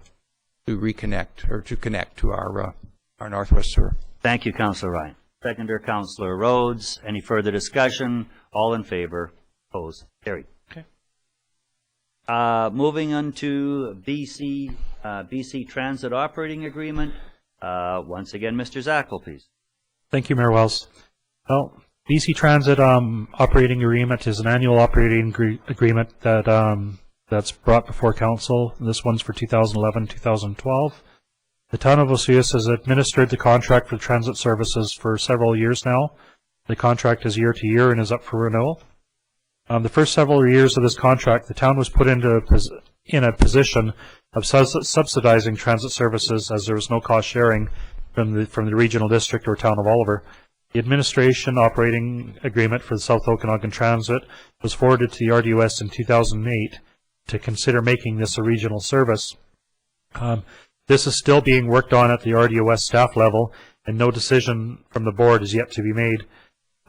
There is now a cost-sharing agreement with the RDOS for transit services until a regional service is decided upon, and therefore it would be prudent for the town to consider entering into this operating agreement for another year while the RDOS staff finalizes gathering their data for the board's consideration. The net municipal share of the transit system is $31,445. $21,000 is recovered from Interior Health, and a balance of $10,445 is cost shared between Osoyoos, Oliver, RDOS areas A, C, and D, and the town of Osoyoos' portion is estimated at $4,240. A copy of both the 2011-12 Transit Operating Agreement as well as the Health Connection BC Partnership Agreement are attached for Council's approval. RDOS has confirmed that they will be contributing in 2011. So the options before Council are that Council approve the 2011-2012 Operating Agreement with BC Transit and Health Connections BC Partnership Agreement, and the town signatories be authorized to sign. And the second option is for Council not to approve those two agreements, and staff is recommending option 1 to approve both agreements. Thank you, Mr. Zackel.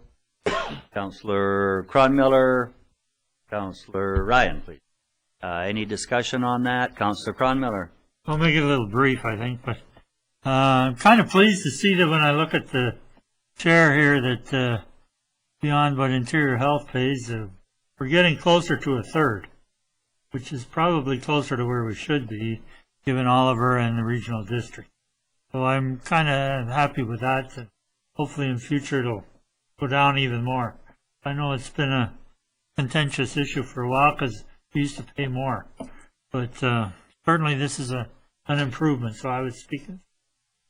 Yeah, and the service we get for that $4,240 is just excellent. I think we better sign this as fast as we can. Any further discussion? All in favor? Opposed? Carried. Next item is the corporate social media policy, and we have a report from the Deputy Corporate Officer, Ms. Martineau, please.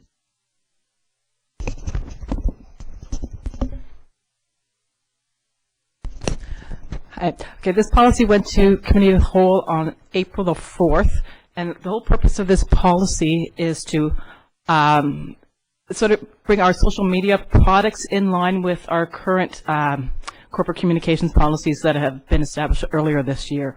So basically what it's going to do is, in regards to the different social media products that we have, like the e-news and the website, and our Recreation Department has already established a Facebook page. So it's going to have get all the departments sending out communications in exactly the same way, so that we are giving a consistent message to the community, so that any advertisements that are done are placed in the Osoyoos Times. They are advertised on our website. News items are created. E-newses are sent out, as well as they're put into our events calendar on the website. Another reason for doing it this way is so that the community can actually see what is going on in town. And what we're also planning on doing with the event calendar is opening that up to the public for community, like community events that are going on. But this is for like non-profit, not non-profit organizations, but just community events that are going on. It's not a commercial-based endeavor, because to do so would be assisting business, which council cannot do. So that's one of the purposes, is to sort of open up the event calendar, also create a consistent message throughout the organization, and as well, like with the new social media tools that are available, like with the Facebook and the Twitter and all that. So this way, it enables us to reach the younger generation in the community and keep them up to date with what's going on, either programs or, especially like with news items that from Public Works, like in regards to road repairs, so that we can keep people up to date with what's going on. Another thing this policy addresses is like the town's website, because currently the website is maintained mostly through corporate services, and a lot of the information is actually developed by the different departments. So to make it more efficient is by having someone from each department updating that. So the policy is also going to create a committee. So that committee is going to ensure that everybody's trained and doing everything the same way, and also they'll be responsible for updating all those different items. So that this way the information that is on the website will always be kept current and relevant. Because a lot of times, especially like, 'cause I actually do most of the updating, and I don't know what's going on in all the different departments. So, it's hard for me to update with information if I'm not actually in that department and know exactly what's going on. So it's just more efficient for the person who's actually doing the work in the department to update those medias, because rather than sending the information to me and then myself doing it, then you've got two people doing the work instead of one. So it'll save a lot of staff time doing that. And then the other focus is, because it was one of Council's mandates, is to be more open and transparent. So by, getting us more information that we can on the website and out to the community, it helps to, reach that goal of Council. So, and we do, and one of the other things is, we want to make, like, our website one of the go-to places when someone comes to Osoyoos, that they're going to our website to find out what's going on. That's sort of it in a nutshell. Okay. No, that's great, and I think a great step forward. Council, please. Councillor Rhodes. Thank you, Mr. Mayor. So I'll move that Council repeal website content management policy 2.4.2 and that Council approve corporate social media policy 1.4.3 as presented today. And seconder, Councillor Ryan. Discussion on that, please. Here. Well, I think it's a good thing, and it's interesting that in last time we had input into one of our bylaws, and we invited people to comment, that they did send us emails. So, and I know people are being aware just from the e-news of things that we're doing, and this is going to simply add more ways to do that, and to make sure that, as you said so well, that it's coordinated and it has the same image. So I think it's very good, and it's an excellent policy, well drafted, and very thorough.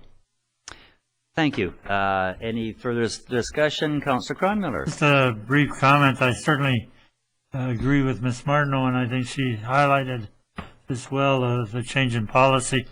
And it's like on the weekend I was out of town and had my computer and I couldn't access the town server. So I had to go to the town website to get council agendas and information, and you realize how important that it is. And so certainly anything we can do to improve it is certainly worthwhile. I've endorsed the motion. Okay. All in favor? Opposed? Carried. We're heading down a bit of a new path here, and I think it's timely in that with the Sonora Center out there doing some Facebook and tweets and things like that. We should certainly be aware and be on that. Ms. Martineau, it looks like there's also a recommendation that we have to rescind a policy. Is that was the part of that? Okay. Yeah, because that's the existing policy that's in place for the website. Okay, so that's a done deal. Next item of business is a request for proposals on the Richter property. Mr. Zackel, please. This one again would be our deputy corporate officer. Oh, I'm sorry. I'm sorry. It's okay, I don't mind letting Jim talk. Okay. This particular item, at a special closed meeting, of March 21st, Council had directed staff to put forward an RFP, and that is for the lands where the new fire halls will be going. And in this RFP proposal that we put forward, it was for ground crops. And the RFP was advertised in the March 30th and April 6th edition of the Osoyoos Times. We received one proposal back, and that was from Mr. TJ. One of the things, like in regards to the proposal, that he's indicated, I guess Mr. TJ was assuming that the lands were still irrigated. And that is an issue because they're not, because all that irrigation was removed.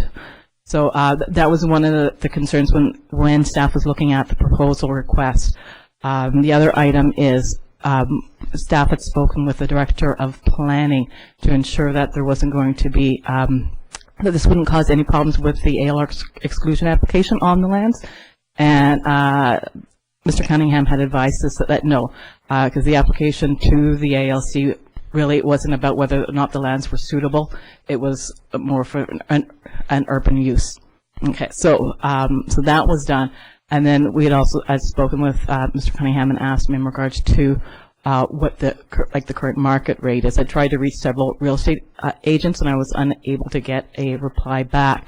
But Mr. TJ, he did include in his proposal that the current market rate was $500. Because as you'll see from my recommendation, Mr. TJ had requested his proposal for $350 because part of the season has already gone by. But because the market rate is $500, we can't accept less than what the market rate is. So which is why when we get to my recommendations, why I made that recommendation. Because, we do want to, if we can use this land, absolutely we want to be able to do that, but we also have to ensure that, we are not assisting business in any way when we do so. Okay? So part of Mr. TJ's proposal was that he was going to grow melon, squash, and maybe some corn. He suggested a lease rate of $350 per usable acre in 2011, and then $500 for 2012. Our ad was very specific that it was for the 2011 season only. As services and everything, it will be, that'll all start being installed in 2012. So in 2012, those lands will not be available for lease. So it's just the 2011 season only. And then he had also requested that there be no charge for water for irrigation. But again, there is no irrigation there. And had there been so, we wouldn't be able to provide it free of charge. Okay. And he has indicated that he would clean up the lands by November 30th, 2011. Okay. So the implications for the community is that we're getting some use out of a vacant lot. Organizationally, to execute this agreement, it would require 2 to 3 days' work of staff time. And budget, there would be potential revenue of between $1,400 and $3,500. And how I came up to that amount was because Mr. TJ was saying he didn't want the entire parcel, which is 7 acres. But speaking with the director of planning, because he only wants the usable acres, we can't determine that just by looking at that. So if he did not want to lease the entire parcel, he'd have to get the land surveyed because it would be impossible for us to determine how many acres he's using without that survey. And again, as I was saying earlier, in regards to assisting business, we couldn't just sort of say, okay, 2 acres, and had he used 3 or 4. So we have to, and so that's part of the reason why it would have to be surveyed, and he'd have to look after the irrigation for those plants. If staff were to install the irrigation for it, Mr. TJ would have to cover those costs. We could not do that free of charge. Okay, so the options available are, 1, that council authorize the mayor and corporate officer to execute the lease agreement with Mr. TJ for $350 per usable acre for 1 term only from April 19th to December 31st. And that it would be for the sole responsibility of Mr. TJ to find a solution for the lack of irrigation at his own cost. And that Mr. TJ cover the cost to survey the land should he choose to lease only a portion of the lands available. Option 2, that council authorize the mayor and corporate officer to execute the lease agreement with Mr. TJ for $500 per usable acre, the current market lease rate for 1 term only from April 19th to December 31st, 2011, and that it would be the sole responsibility of Mr. TJ to find a solution for the lack of irrigation at his own cost, and that Mr. TJ cover the cost to survey the land should he choose to lease only a portion of the lands available. And option 3, the council not approve this lease. Staff recommends option number 2. Okay, thank you. I just think there's Councillor Rhodes, please. Thank you, Mr. Mayor. I'd like to ask one question. I'd like to make the motion that in option 1, the $350 per usable acre, did you not state that we could not do that? Let me just pull the advertisement just 1 second. I know it was different than the advertised, but Did you not mention that we have to do it at fair market value? And Yes, I was- it's in the advertisement, under paragraph 3. Under the community charter, the town must not provide assistance to business, and therefore fair market value for the use of the land will play a key part in the decision when awarding this lease. So is $350 an acre fair market value? Well, according to Mr. TJ and Mr. Cunningham, 500 is the fair market value. Okay, so why do we have that option then? The option, Option 1. because that's what he's proposed. He's not proposing paying 500 for, he's proposing to pay 350. So the option number 1 is Mr. TJ's proposal, price. Okay. I'm still a little confused. So we could make that motion of No. knowing full Well, well yeah. we can't do it. Okay, I'm following your train of thought, because you're asking me why would we make an option that we can't really do?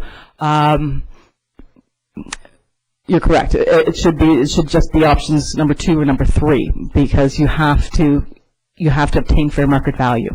Right. Okay, then I would move option number 2. Okay, and the seconder, Councillor Conmiller. Councillor Rhodes, please. Thank you, Mr. Mayor. When we have these things that come before council, it's often very confusing for everybody that's looking at them, sometimes for ourselves as well. Even though it appears that the town owns the property and people are motivated to use that property for a really good thing, there's always a higher power somewhere else that makes the process much more complicated than it would seem. And I think that would definitely fit in this particular category. But if the successful or the person that put forth this proposal, Mr. TJ, is willing to go ahead, with the criteria that's laid out here, I'm happy to support it at this time. I certainly, anything's better than a vacant lot. Seems to be good dirt. If it can be a productive dirt at the end of the day, that's a good thing. Yeah, I think this is a good proposal. And just on that irrigation clarification, there's irrigation to the property line. Obviously, irrigation. It's there. There's no irrigation distribution system that got ripped out. So we do have irrigation there, and Mr. TJ, if successful, or if he wants to continue with this, would be paying the per acre use for that water. We can't give free water away, so that he would be paying on you grow 3 acres, you pay 3 acres. That's the way that would work. And as I say, it is there on the property line. A good idea of 100-mile diets, green food, all those things. I think it's a great idea. And the one bonus the town gets is we don't have tumbling weeds and don't have neighbors complaining, and it looks good. Councillor Cronmiller? Just a couple things. As you say, there's water there. So because that orchard was irrigated before. The other part is that the date would change, I would think. It wouldn't be April 19th because he has no access today, or does he? When does the access start, I guess? And with the weather we've had, I'm sure he isn't too disappointed not to start after today. Okay, the water is...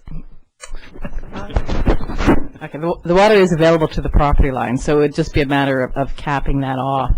And the reason why we put the April the 19th is just so that he could get started on the land tomorrow, whether or not the irrigation is in, but he could actually start working the land tomorrow, so that's why we used the 19th. Any other discussion? All in favor with the recommended motion, opposed, carried. If Mr. TJ is interested, he is farming tomorrow morning. Next item. Oh, sorry, Ms. Martineau. Okay, I just want to make it clear that he would have to first come in and sign the lease agreement before we actually started, because part of the lease agreement is that he's got to pay the money up front. Okay. Okay. Makes sense. Okay, thank you. Next item is our standard cash requirements portion of the meeting. Time to pay some bills. to approve general fund cash requirements in the amount of $163,291.81. And number 2, to approve Sun Bowl fund cash requirements in the amount of $11,895.98. And number 3, to receive net payroll accounts of $61,394.66 for the period March 19th to April the 1st. Any discussion on those? Hearing none, all 3 items approved by consensus. Next item of business is a summary of the building permits in town. Still nothing very exciting out there, nothing very new. There's a $100,000 alteration going on at McDonald's restaurant, and some other minor ones there, in addition to in a garage. Total for the month, $167,000. Total to date, $268,000. And the total to date, same date for 2010, was $1,283,000. So we're down, and we're just not seeing that new construction that we'd all like to see. But I guess that's just reflecting the economy, and maybe get through an election and a new premier, and get a few things rolling in here, and a few key slots falling into the right places, and maybe we'll get things solidified a little bit. That is the end of the business meeting, and we don't have a CAO report. Mr. Romanko is at a son's wedding somewhere between Alberta and Mexico. I'm not sure where they are right now, but hopefully they'll be having a little more sun than we're having. We'll go into the councillors' reports, and first up is Councillor Ryan, please. Thank you, Mr. Mayor. I want to first of all say that the event of Volunteer Week and Volunteer Appreciation was excellent, and I want to offer congratulations to all those who were nominated, and particularly to all those who were winners in their various categories. And certainly Councillor Chadsey, who isn't here, was a wonderful host for the day, and I was happy to be of assistance to her. So in my report today, I want to talk about 2 things. First, I guess you could call how I spent my spring break, and the other is what you can do to celebrate Earth Day. Well, I was pleased to be able to spend a little time in Chelan, Washington, at their beautiful Lake Chelan last week, and I was not only able to attend a council meeting, but also to have a short meeting with the mayor and the CAO there. And certainly, when I was talking with them, I peppered them with questions about issues that they were dealing with, and wanted to see how they had solved or dealt with similar situations to what we are facing in our community. And I was impressed with a number of things. They solved a major problem of unruly summer visitors who used to come on the May Memorial Day weekend, the last weekend of May, with a massive police and bylaw presence and zero tolerance for their bylaw infractions. So he said they had 200 officers at one time. And somehow after a year or two and $500 cans of beer, it all went away. They also have an extensive sewer system, and they have very strict regulations to protect their pristine glacier-fed lake, which they're very proud of course, and the watershed. They also have very involved citizens and a very active Habitat for Humanity group. Now, we're going to hear a little bit about that at council and in the community here in the near future, but when I was at the council meeting, a member of Habitat for Humanity gave a little pitch for an event they were having to raise funds, and said that they are about to start their 15th house in Chelan. So they got 14 up, and they're going to start on their 15th one. So I was very impressed with that. They have a vibrant downtown, and it was filled with displays, signs, and window displays about recycling and environmentally friendly practices. So very, it sort of touched you everywhere you went. And they also had a very strong Shop Local campaign with signage and also little posters about the benefits of shopping local, the social, the economic, and the environmental benefits of that. So all in all, it was a very good educational learning experience. So, how can you celebrate Earth Day? Now, Earth Day is coming up this Friday, April the 22nd, and I would want to, first of all, because it's around Easter, I would like to suggest that you don't just restrict it to one day, but that you sort of spread it out. And what can you do? How can you spread it out a little bit? Well, first of all, not to say you can't do something on that day, but you can attend on Wednesday, the 27th of April, after Easter, the invasive plant workshop that's happening at the Sonora Community Center. It's on our website, and you can. There's no charge for this program, and but you have to pre-register. So, and it's being led by Lisa Scott, who's just an expert on plants, and particularly invasive plants, and she's going to have all kinds of good ideas, I know. And then shortly thereafter, on the 18th of May, a Wednesday, again at the Sonora Center, and again in the evening, 6 o'clock, there's going to be a composting workshop. And this is going to be led by Cameron Bond, who's from the regional district, and he's the solid waste management expert. And not only when you're there will you have a chance to buy a composter for your backyard if you don't have one already, but also Mr. Zackel has been able to get not only composters but also some of the new paper bags for your yard waste. And these are tougher than plastic, and they are themselves biodegradable, but they're going to be available as well.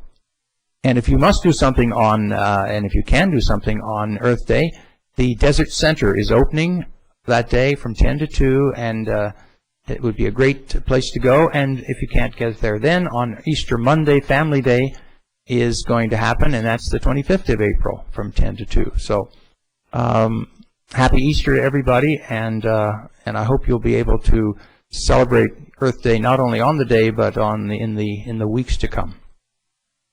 Thanks, Councillor Ryan. Councillor Grunmiller, please. Thank you, Mr. Mayor. Just a few things. I wanted to first thank all the volunteers, and unfortunately I couldn't attend the volunteer luncheon as I've been away the last couple of weeks involved in some family business matters that took some precedence, and so I missed a few things in the community that I would like to have been at. However, one day I did attend, and sorry I can't remember the name because I don't have my book, but the Oasis Center, there I attended a luncheon presentation by a marketing group from A.E. LePage. It's busy marketing the new medical center building, and had some promising things to say about some of the people they've contacted and potential clients they have, and they've kicked off their campaign and are working diligently throughout the valley and throughout the medical industry to see if they can find some tenants for that building. And they talk about maybe seeing something by the end of 2012 in the way of a building, not just tenants.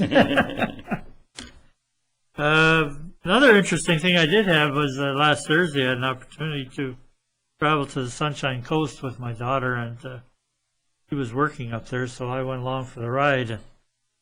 When I went through Seashelt and Gibson's, talked about our signs bylaw, I found it interesting that both places do not have signs that are very high in the air.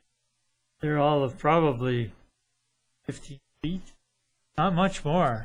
There's none of these high signs tell you about the gas station. They're all low. And certainly adds a different dimension to the community. Signage is all low, and the only time I found it a little difficult was my daughter was looking for a bank or somewhere that she was going to for her work, and I'm going, so where is it? And catch the sign on the side of a building, and that was about the only ones that were any higher, but all the rest were low. So yeah, we can do those things and make our community a better looking place. And finally, I just wanted to comment on Earth Day, because just personal reason, day to celebrate is my birthday. I always remember Earth Day. Thanks, Councillor Cronmiller. Councillor Rhodes. Thank you, Mr. Mayor. So I'd like to pass on my best to Brian Chatsey and Mark Chatsey. We've not heard what happened, but I hope everything works out really well. And way to go, Mark, for being with your husband during this time. And everything's fine here, and we'll get through the meeting without you. And I know Mark had a fairly serious rant. I was even going to delegate my time today to allow her to vent a little bit about a few issues, and I don't really have an awful lot to say. I'm not very well prepared for this, but I would like to mention that when you get elected as a councillor in a small community like Osoyoos, one of the things that becomes really apparent is the dynamic of running a town and how complicated it really is, and how humbling it is to know that you don't really know much about anything until you get to see the way that it works inside. And, our staff in this town do a really, really good job with everything. And one of the reasons that they're so good at what they do is because of the training aspect. And so much of the training that's involved is done voluntarily. People step up to the plate and say, I'd like to improve or learn about a certain aspect of their job or somebody else's job, or just general knowledge that helps them to work better in their job. And so very recently, I'd like to send out a few commendations on some of our staff members who have definitely improved the quality of service that they can provide in their job. So Carl Fischer, Lee Lougheed, Dave Sten recently completed their water distribution level 2. And, that's really going to help us get better quality water, provides great backup in the case of illness with other people that work in that, and just a real strong statement about how well our staff is motivated to improve. In addition to that, Frank Zanvalit completed his wastewater collection. Wastewater collection is our sewer system, and certainly this upgrade and update and an initiative taken by Frank is once again going to help us provide better wastewater collection in this community. And I feel heartfelt saying this. These folks that do this kind of stuff are just so beneficial in our community. Great, thanks, Councillor Rhodes. I've got a couple items here, and we don't do proclamations in council, and I have made both of these proclamations, and I think they're important, and I'd just like to put them in as part of my mayor's report. And the first one I made on April the 11th, and it was for Parkinson's Awareness Month for the month of April. And I think we all know what a devastating degenerative disease that is. I think we all know somebody affected by it.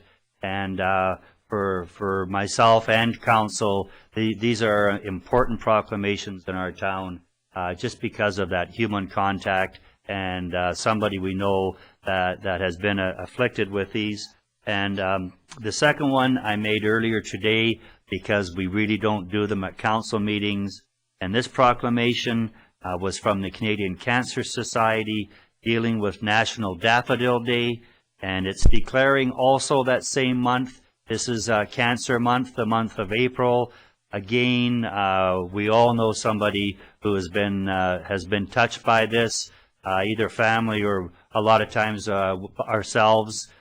So we recognize these diseases. They truly are the enemy. So we are proclaiming them to give them their due justice and their day in the sun. And speaking of that day in the sun, National Daffodil Day, which is what council is wearing here, is April the 27th, 2001. And these daffodils will be available in stores and that you can put them up and pin them on for a contribution into a box, I'm sure. So I just wanted to mention those. Just a little out of the normal, but they're to me they're very, very important in all communities in Canada. Following up from where Councillor Rhodes was on Public Works, I just really want to congratulate the crew that's out there. They're getting some real nice polish on the little town, the fountain, and I just keep seeing pluses and pluses, and the Veterans Park down by the bridge, again, the fountain all cleaned up. I think there was 2 years of grunge on that, so I think they had to put a lot of elbow grease to get that polished up. And we just keep seeing these touches as we're going along. And I was offering some congratulations to the crew, and they said, well, we got a long way to go yet, so just keep watching, and you're going to see this town really sparkle. I was away on family business. It was my mother-in-law's 80th birthday in Ontario, and I missed the volunteer appreciation luncheon. I hear it was the best one yet. Councillor Chadsey just did an excellent time, assisted by Councillor Ryan. I understand that people had one of the better meals, and just a great, great ceremony where we, the town, and we, the council, recognize what volunteers mean to our communities. And truly, they are the backbone of the community. We wouldn't have anything. We wouldn't have those services or those touches without the volunteers. So all volunteers, thank you very much. And I also missed the Mayor's Prayer Breakfast in Oliver. And this is really, truly a non-denominational thing. They're doing them all over the world now, where people are getting together and offering, I guess, a prayer in their own way for leadership.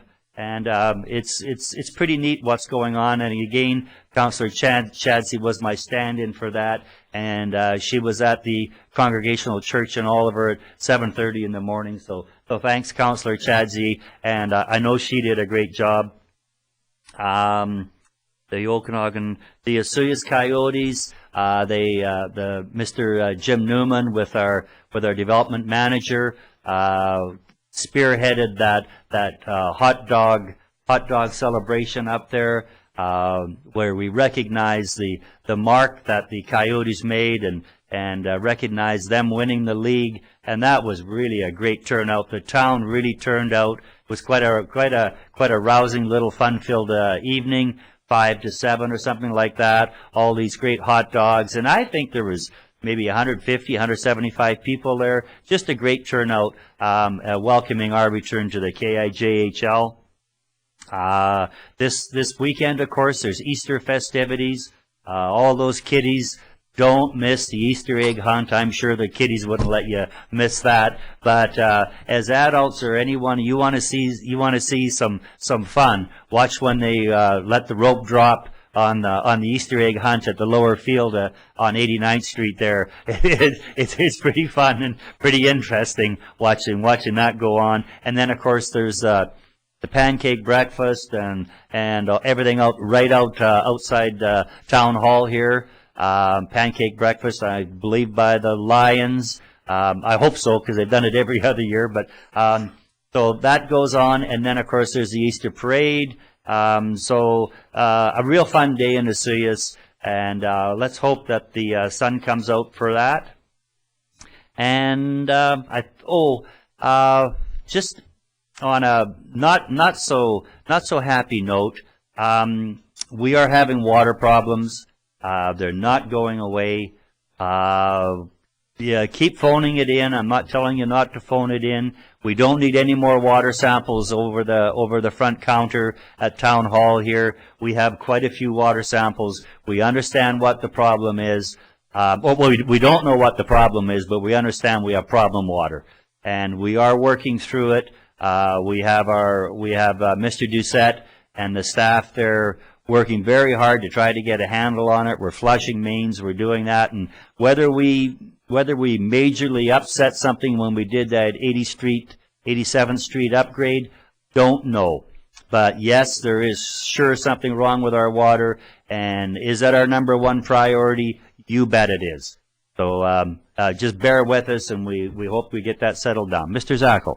We want to clarify that that's dirty water. It's not that there's anything wrong with the water quality for drinking or anything of that nature. That's right. What we're getting is dirty water. It's got brown in it. It's been stirred up, and yeah, that's what we're working on. So there's no boil water advisory or anything, and it seems to be moving around from neighborhood to neighborhood, and we just don't have that balance, and we're working on getting that balance and straightened out. And of course, it got triggered when we turned on the irrigation system. So, and I have one more. I have a request from Val at Channel 18.